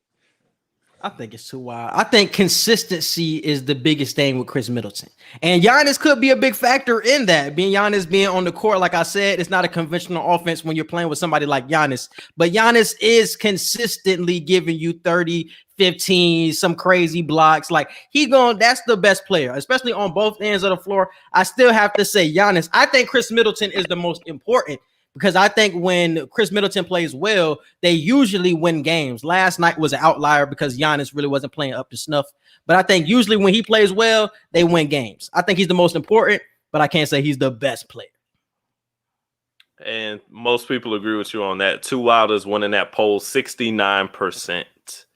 Next one. Okay, we got a college football one on this one. Alabama will not make the college football playoff this season. Too wild or not too wild? Too wild. Too wild, right? Too fucking wild. Too wild. We're talking about the team that's known to have 5 stars on their bench. Like that's too wild. But I was listening to a live from OTB Network. Shout out to them boys over there, and they were talking about how Alabama lost a lot of talent. Well, I know they're a 5-star factory, but they're going to be a really young team this year in the SEC. It's other teams in the SEC that are climbing to the top that you have to worry about. So do you have the same confidence that you would have in Alabama that you would have in past years? Yes. As long as I don't even have to look at the comment that I already know it's Denisha talking about the Tide. It's funny. I'm not even looking at the comments, but I already know it's Denisha because we talking about the Tide. Let me see. I already know. They have that same old coach. The GOAT. Facts. I'm still picking. I'm not picking them to like go on and win it all before the season starts, but I think it's too wild to say that they're not gonna. The team that just makes it every year, seems to win it every year, every other year. I think it's just too wild to say that they're not gonna make it at all. You know, the fact that Alabama has a Heisman. They have a quarterback that's a Heisman candidate almost every year, and it never translates to the NFL. That says a lot. That just says a lot about the surrounding teammates. Like I don't know. That I don't think until Nick Saban is just not the coach anymore, Alabama is making the college football playoff. Speaking of Maria Taylor, I know that nigga Nick Saban was pretty happy when that Rachel Nichols story came out. I still remember when he yelled at. I remember, hey, so quit asking. I still remember that Nick Saban. I know that nigga was happy when he seen that Rachel Nichols story. That nigga was like, oh yeah, tell her, put her in her place, put her in her place. So quit asking. So quit asking. I know he was happy as fuck. Two Wilders winning that poll 72%. I honestly thought it would have been way more than that. I'm surprised 28% actually said not too wild. Bruh, niggas are seeing. Next one. This will be Aaron Rodgers' farewell season. Too wild or not too wild? I should have been more specific with that. For Green Bay, I should have put in parentheses for Green Bay his farewell season. Nah, too wild. I say not too wild. I ain't gonna be surprised. You think it's gonna be his last year? Like we ain't gonna see Aaron Rodgers no more. As a Green Bay Packer. That's what I said. I should have put in parentheses for Green Bay. I should have put that in parentheses. Not too wild. I don't think he playing this year for Green Bay. Nah, so still too wild. I don't think he playing this shit for Green Bay, so too wild. Yeah, because I feel like that last MVP year he already showed y'all, like, listen, I'm an MVP. I can do whatever. Like, y'all need to give me what I want, or I'm out. Like, it's that simple. So yeah, I think it's too wild.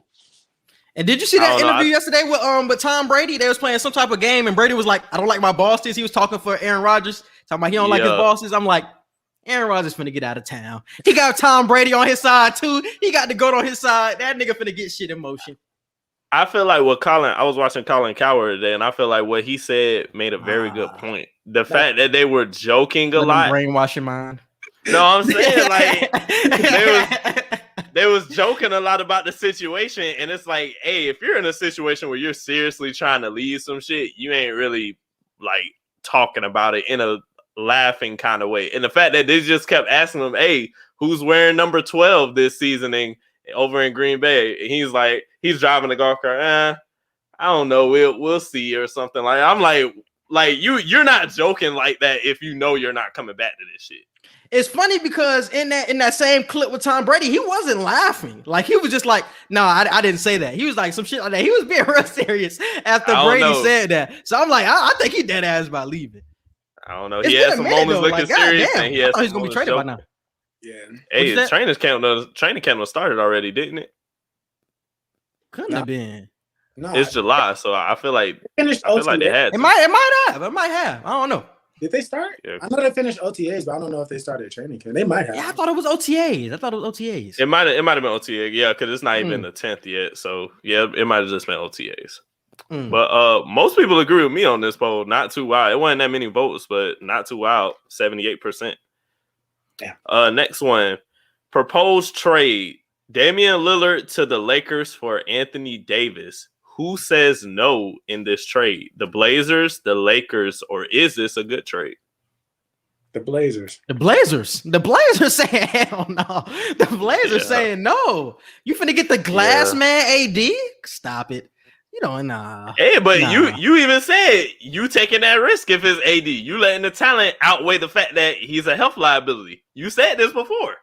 I said if I was the Clippers with Kawhi, not if I'm trading my best player in Damian Lillard. No, not my franchise point guard that I drafted and watched carry me this far. I'm not trading him for Anthony Davis. Nah, I totally understand. Yeah, bro. It's funny because I think the Lakers won the poll. Didn't the Lakers win this poll? The Lakers are winning this poll 54%. I don't understand how the Lakers are winning this poll. I don't understand that. Bro, if I'm a Lakers fan, I'm hopping on that deal. What? AD for Dame? I want Dame, my nigga. I know he's going to be there. A straight up trade? I'm hopping on I'm right Dame. You're going to lose defense, but you can get some shot blocking. Like, you can't get another Damian Lillard, my nigga. Exactly. And Kuzma, too, he could just step up. Like, nah, I'm cool. Give me Dame. Kuzma said he out. That nigga Kuzma said he out of that, but he not playing with Bron no more. He said he ain't playing with Bron no more. That nigga said I'm out of here, my nigga. Y'all niggas try me, bro. Give it about 2 years. We're gonna see Kuzma start playing fairly decent, and we're gonna be see, he just can't play with Bron. He next year when he get traded, he finna go somewhere and hoop. I'm like, damn, Kuzma was always good. He gonna go wherever Lonzo goes. He gonna go wherever Lonzo goes. So I'm like, damn, he gonna be with the Pelicans or some shit. He gonna hoop. I'm like, damn, I seen this shit the whole time. Back to summer league days. I still remember them boys in summer league. I remember them boys in summer league. That boy couldn't miss. Crazy. Good times. Look at him now. I know. Look at him now. Real bum on the court. Lakers are winning that poll 54% though. I feel like this next one is the funniest poll of the fucking week. How many roaches would it take for you to realize you need to get your life together? 1 to 4, 5 to 10, or 15. Bruh, if y'all didn't see that Diddy, bro. This is video. If y'all didn't see that Diddy tweet, bro, talk about he had 15 roaches on his face and he realized he had to get his life together.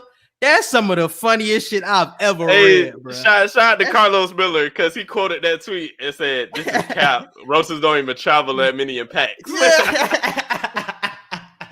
Them niggas be loaders.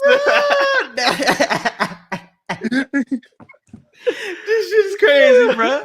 My nigga said 15. 1 to 4. And it wasn't just that he said 15. That was 15 that's around. He said 15 on his face. Yeah. Like, my nigga, what?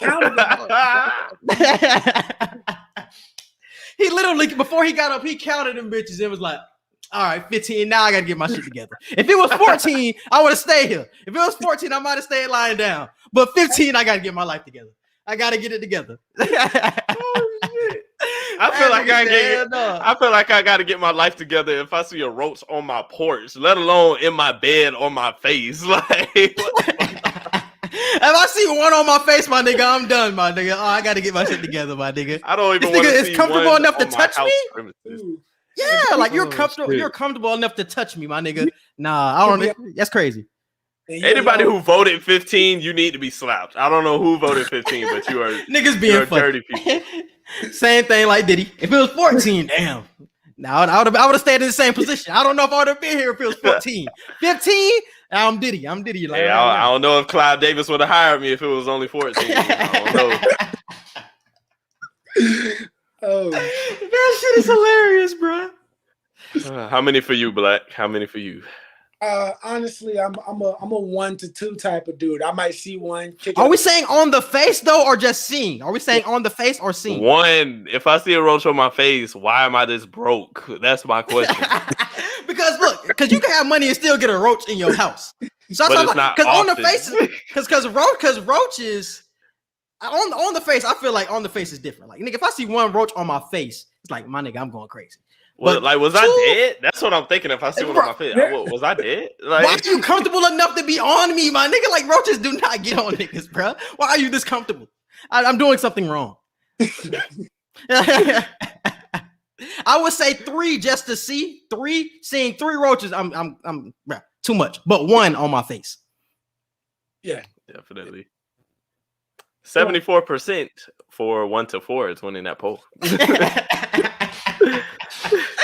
That shit crazy. Why it's not 100? I don't know.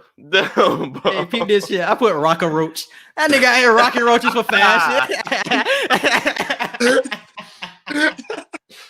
That nigga think it's a why would you tell niggas that? That's the first thing. That's how you know he capping, because why is he openly saying that he had 15 roaches on his face? That's some wild shit, my nigga. We don't believe it. Decided enough was enough. Exactly. That On shit the is floor, on my face. Either way, I'm losing my shit. That's hilarious, bro. I am moving out of the house. 15 on You my have face. Yeah. Where was he staying? Like, was he in the projects coming up? Yes, he was at Harlem. Oh man. So, 15 roaches still feel like a lot. This is after the Harlem Renaissance, so this was not good times. So did he go back to sleep in the same bed the next night? He had to. He had to. This is the project. He didn't have money, but he realized he had to grind though. He realized he didn't have to grind for what he wanted. The day before, he wasn't grinding for real, bro. The day after, my nigga said, I gotta strive for greatness, my nigga. I can't do this no more. 15, I can handle 10. I seen 10 on my face, but 15, I can't do it, bro. I reached my limit. Oh shit. Oh man. All right. Next poll. What's the hottest song of the summer right now? Straightening by Migos, Essence by Wizkid, Waukesha by Moneybagg Yo, or other? What's Essence by Wizkid? What song is that? I haven't heard that one.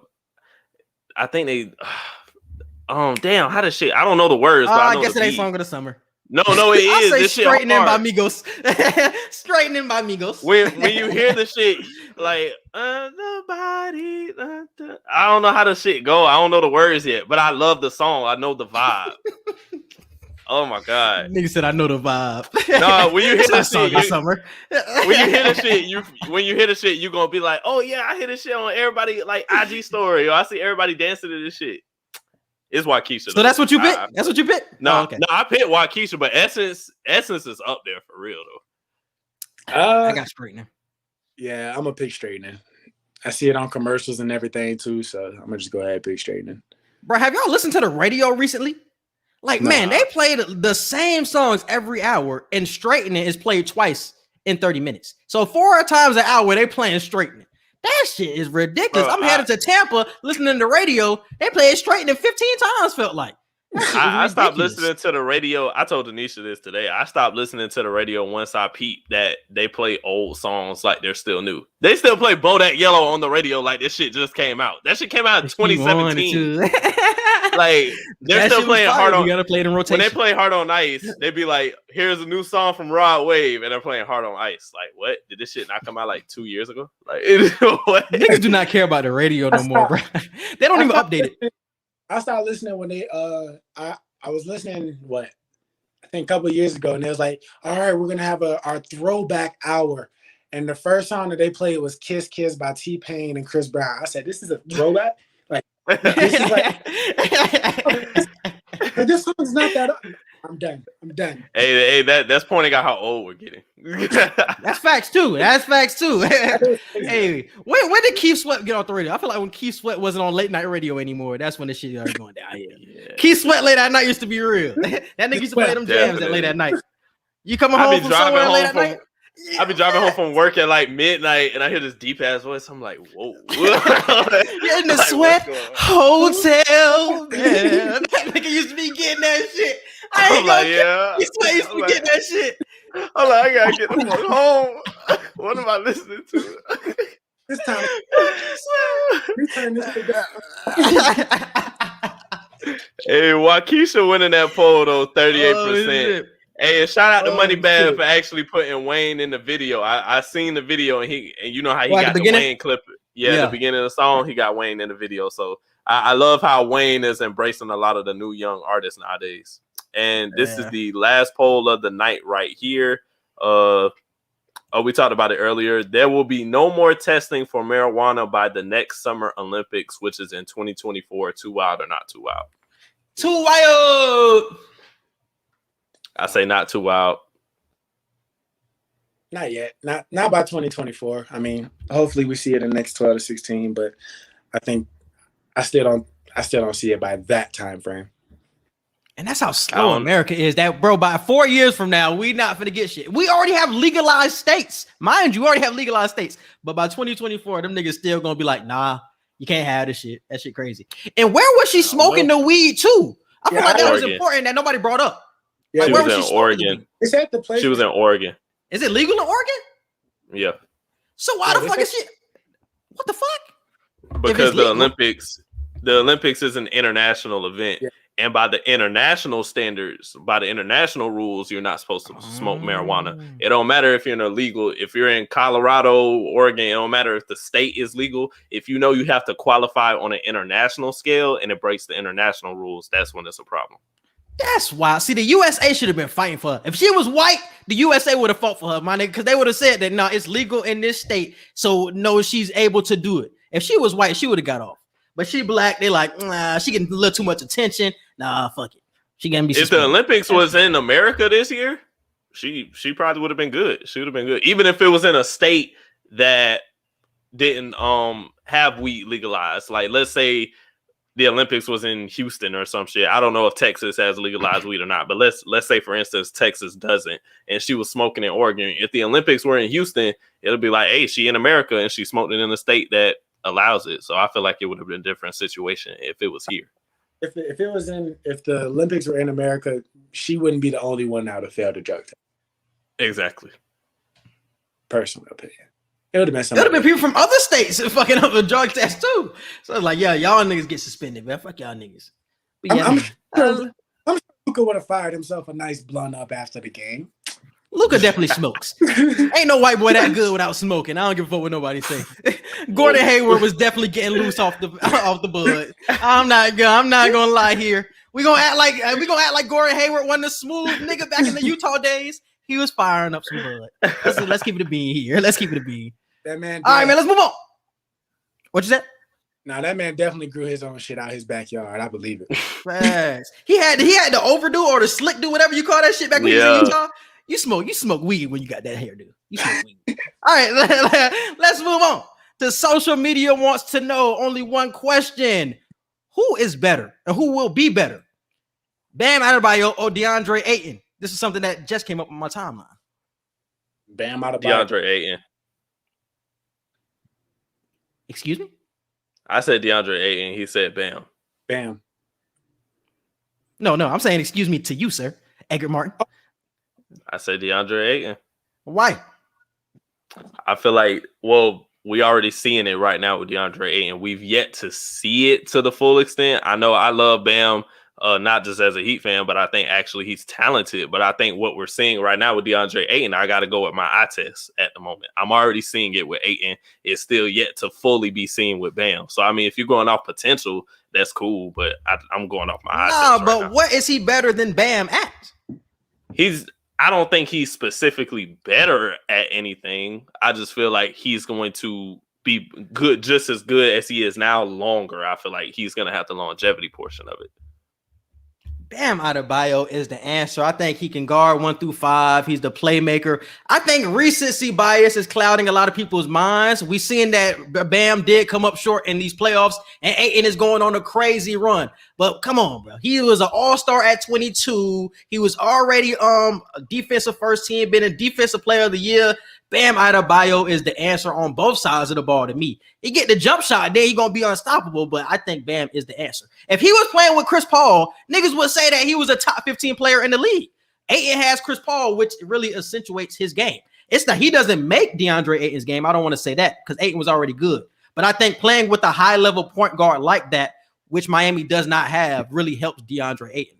Yeah, I can definitely say from the few games that I've watched outside of the playoffs, it looks like Chris Paul has elevated Ayton's game. Not to say he's not a great player already, but he's definitely taken a humongous step because of Chris Paul, and even he's admitted that.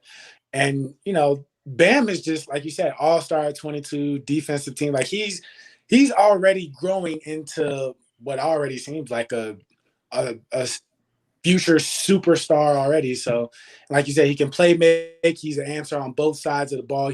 He can get his own shot. We just need to see him be more consistently aggressive. Aggressive, yeah, exactly. Yeah, but I just think as somebody like you said, and he can guard 1 through 5. I'm not scared to put Bam on Kyrie, Steph, Joel Embiid. There are certain people I wouldn't want Ayton guarding. So. That's why. But I wouldn't fault Ayton for that though. If that's just not his bag defensively, that's not his bag. He could still. But when you're saying who better, you got to compare that though. When you're saying who better, yeah. No, I understand comparing it. It's just I feel like you can make the comparison, but what you're good at is what you're good at, and if that's what you're dominating, then that's what I'll compare in a sense. You know what I'm saying? So I understand Ayton can't guard the variety that Bam can guard, but the shit that Ayton can do defensively, he's top tier at it. So I don't know. I just feel like it's a potential versus what we're seeing right now type of situation. And Bam Adebayo is going to get Tatum to Miami. So he's going to be the master recruiter for the Miami Heat. So, bro, you're already seeing what he's doing with KD at the Olympics. This is like his third prediction. I've seen him talking with Tatum. He was in Miami with Tatum. He's going to be the next in line for D-Wade to be the master recruiter. Don't worry, Black. Don't worry. This is like his third. This is his third prediction, Black. I think. So, Black, do you think Kawhi leaves the Clippers this offseason? No. No. Nah. There's a lot of teams that want him, but there's a team that's one. You were the only really missing piece away from, honestly, maybe this season, from really being 2 wins away from the finals. We've seen that literally the series, 2 series before, you were a big part of the reason why your team advanced. So. I mean, you've seen, I think the biggest thing for Kawhi this postseason was saying, hey, bro, I don't want pandemic P. You got to show me that you are the Paul George that I came here for me to resign. And I think we all got to, actually, really see that, this is the Paul George that everybody that was a fan of him in Indiana, we got to see that Paul George again. So I don't think Kawhi leaves that. Do you think him being the number 1 option for that period of time really helped his confidence? Him not having to defer to Kawhi most of the game? It definitely helped his confidence. I wouldn't say it was. I don't think it helped him in like it was a night and day difference. It was just one of those things where it was because of Kawhi, it didn't matter whatever you did, you were always going to be pandemic P, because it's just. People are always going to say, Kawhi is carrying you. Kawhi is carrying you. Kawhi had 40, even though you had 27. Kawhi hit a game winner, even though you hit the game-tying shot. It's always going to be that. So having Kawhi gone and, people actually saying, all right, we have to appreciate you now because the success of this team is largely based off of what you do now and not based off of what Kawhi does or, anybody else. The central focus is on you, and you provide it. You show that you are who you are. So that's where, I don't think it was a night and day difference, but I definitely think it helped them to feel I'm not pandemic P. I'm that dude. Yeah. That's a good point, my boy. Let's move on to entertainment and current events. We ain't got that much for this week. But first thing, once again, we got Pudding Pop Pill, Pudding Pop Bill. Pudding Pop Bill in the news. Pudding Pop Pill, boy. He was popping pills to them young ladies. I ain't gonna lie, man. That nigga should still be in a jail cell, but hey, he out. For real. But Edgar said he has a docu-series coming out. What's the latest? Yeah, even though he literally just got out, it's been about a week now. If that. Yeah, I was about to say, has it been a week? He's trying to have a docu-series come out, and he's trying to have a comedy tour set up. He's trying to have a docu-series basically talking about the recent years that we've all come to see with the whole trial and everything, and the experience that he's gone throughout all of this. So he's trying to have a docu-series come out on that. And then a comedy tour, I didn't understand that at the fuck all. It's like, you're almost 90. Like, what the fuck are you gonna say to us to make us laugh? Are you even gonna get these jokes out? Like, are people going to show up because our niggas even fucking with him because he didn't get off because of he was innocent. He got off because of the violation of his rights. So we don't know if he's innocent or not. People gonna show up just because the controversy of it and just the fuck it. Let's just go. Let's just see what's gonna happen. I feel like that's why people would go. Black, how you feel about that? Yeah, it's a name recognition thing. Even there's diehard fans of everybody. Like I remember, I know it's not the same, but even when everybody was angry at Chris Brown when he toured and everything, he still sold out. So exactly. I think it's going to be a real similar situation, regardless of the hate that he gets. I mean, he should still very much be in a prison cell, but it's just the fact that it's Bill Cosby. So many people grew up on specifically what this man provided, that there's going to be people that just show up just because it's Bill Cosby. So it's going to be sick to see all this shit. Hey, that shit wild, bro. Didn't he say he was getting his ass beat like literally a few months ago? He was getting his ass beat. He had his eye coming out. Like there was a whole bunch of stories coming about Bill getting his ass beat in jail. Now he about to come on tour. Niggas gonna throw chicken at him some more. The first thing he said walking out was, hey. Funniest shit. That's a wild individual, bro. That's how you know he did the shit, my nigga, because he was happy that he got off. That's how you know he did it. I'm like, this nigga here, boy, he a wild individual, bro. I wouldn't go to no shit. Because like you said, would they even get the jokes? Like, does he even relate to this type of society that we're in? This nigga gonna be making 90s jokes in the 2020s, and we know that shit don't fly no more. He finna be telling prison jokes. That's what he finna be telling. If he tell prison jokes, I'ma laugh, no cap. If he tell prison jokes, I'ma laugh. The only if he said that he got laugh, hit by a chicken and he fell down the stairs, I'ma laugh my ass off. The only niggas who gonna laugh is the niggas who know jail talk. The only niggas that's really gonna laugh.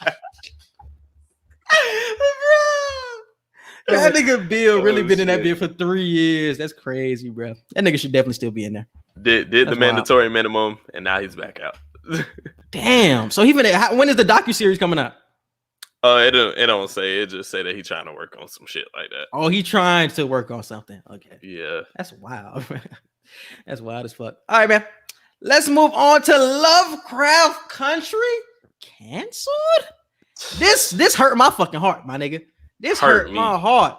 Man, if y'all already know, we reviewed Lovecraft Country. This was my favorite show of all time. I said it during the reviews. I love this shit. This is my favorite show. So to see it canceled for season 2 definitely broke my heart. Egert, bro, you say you had a lot to say on this subject. Bro, this just shows it don't matter if it's HBO, it don't matter if it's Netflix, it don't matter if it's cable, it don't matter whatever the hell it is. These white people will never want to see us win the way we want to see us win. And I feel it was very evident with how that photo leaked of like that map of like the new Black Republic and stuff. When that map leaked, I'm looking like, oh shit, like they showed this to like the head people at HBO and Warner Brothers, and them people was like, whoa, like you mean to tell me not only did y'all steal all, not even necessarily steal, but y'all took all the magic away from white people to end season 1 while completely showing the blatant racism and overturning it on them in the entire first season. But not only did y'all do that, but y'all finna rule the country in the next season, them white people that HBO and Warner Bros. They had to end that, bro. They had to. Like, I feel like they was like, these black people forcing our hand. Like, we can't let them show this shit. They'll let us get black enough with Blackish and even push it with a season 1 of Lovecraft Country and all this other shit. They'll let us push the blackness a little bit, but to show us actually running shit with like this much land of white people owning shit, they was not going to do that. They were not going to let that go on TV at all. But are white people the people that are funding the show? Because when I did research, I don't think white people were the people that were funding the show. I think it was mostly black that was funding the show and were the executive producers of the show. So I'm like, I don't know if it was white people just trying to mandate and say, nah, we trying to cut the show off. I think it was black people over the show. So did they say no to the show and of a season 2? Nah, bro, I feel like it was the upper people above the executive producers, above the directors, because you still have the owners of HBO, you still have the owners of Warner Brothers that still look down on all of this shit. And I feel like they said, yeah, I feel like they really said, yeah, the executive producers might okay this shit or whatever, but we're finna say no, like we have to put an end to this shit. I truly feel like that's why, because there's no other reason. They got hella views, they got a lot of great feedback. You know, the production of it was great. Like everybody is still alive in real life. There's no other reason for why this show just shouldn't be on anymore. I think I would have been better. Oh, Black, you watch Lovecraft? Started it trying to watch it with my mom, but I heard that it got canceled, and I'm like literally heartbroken because I'm like, dude, I'm just starting to get into this fucking show, and it's great from what I've seen, but it's just because my mom was the one that told me that it got canceled, and she brought up an interesting point, and she was just saying, you know, it's funny, like how Edgar said, you know, they always kind of, if it is the white people that do it, it's always a reminder to us that y'all are still niggas at the end of the day. Like we'll give you the leeway. We'll let y'all slide with the Blackish shows, but you know, for every show that y'all have, we're gonna give you a black trauma movie or something like that. But we're not just gonna let you blatantly, for a show that's picking up steam, has great reviews, great cast. We're not gonna just let y'all go around showing how y'all just gonna go around just running shit. I'm telling you, that's really what it is. There was no other reason to end this show. We were literally finna run this shit in season 2, and they were like, no, we can't let that happen. We can't let black people watch this shit. I think the biggest problem of how this came out is if they said that the producers and the people of the show didn't want to come back and do it, I would have been fine with that, because we said it during the review, or I said it during the review. I don't know how much I really wanted a season 2. The more time went on, I actually wanted a season 2. But when I actually seen the last episode, I was just like, I'm fine with how it ended. Like, I like the way it ended. We got the magic, and we know we're gonna be running shit. I don't know how much I wanted a season 2, but it's like, damn, like the fact that it was canceled after it doing so well is where I look at it just like, what the fuck happened here? So what you're saying could possibly be true of the white people coming down, because there's no reason it should be canceled. I can understand people not trying to return, but they didn't say the people didn't want to return. They just said it was canceled, not renewed. And that does not make sense with how successful it was, bro. So that shit definitely wild, bro. That's what it was. That's what it was. They said, look, y'all could win a little bit, but y'all started winning way too damn much with this new script. We can't have that shit.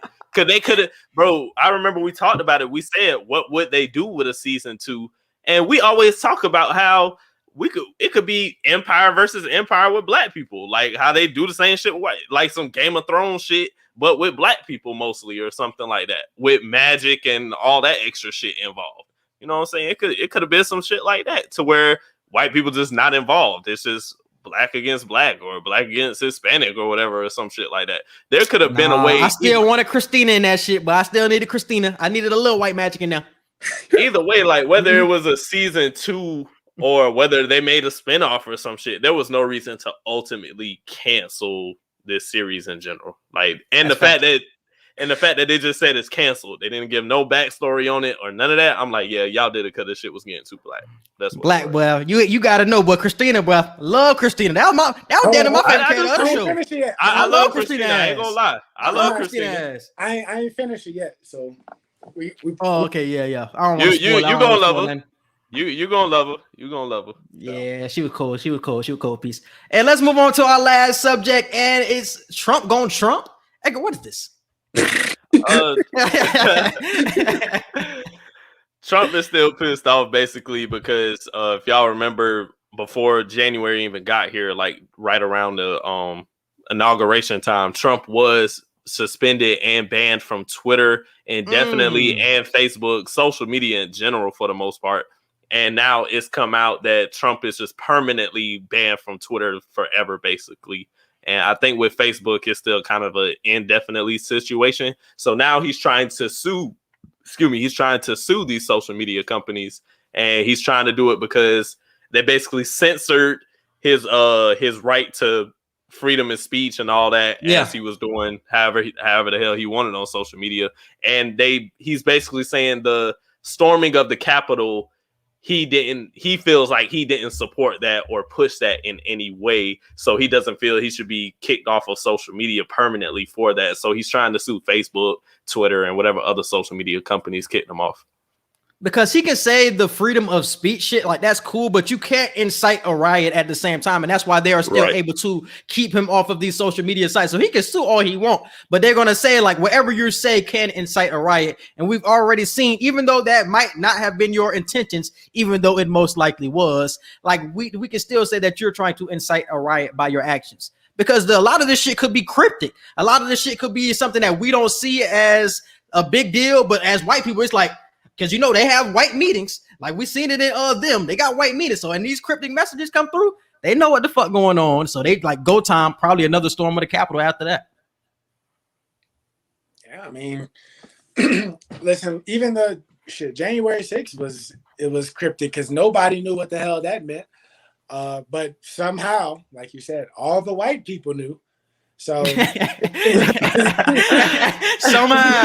it's a white meeting that would happen. You didn't get that text? Nah. Hey, but you ain't in the KKK, boy. You're not a legacy. You're not a legacy play.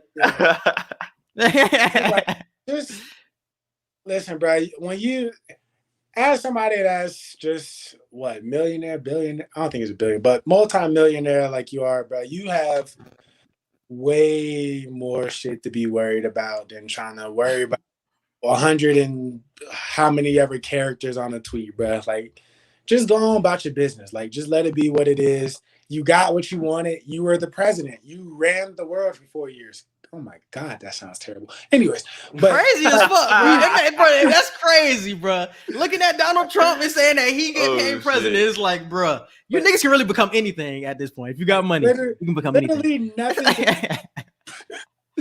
But yeah, bro, just let it go, dog. Like, it is what it is. At this point. Yeah, man. But that's it for us.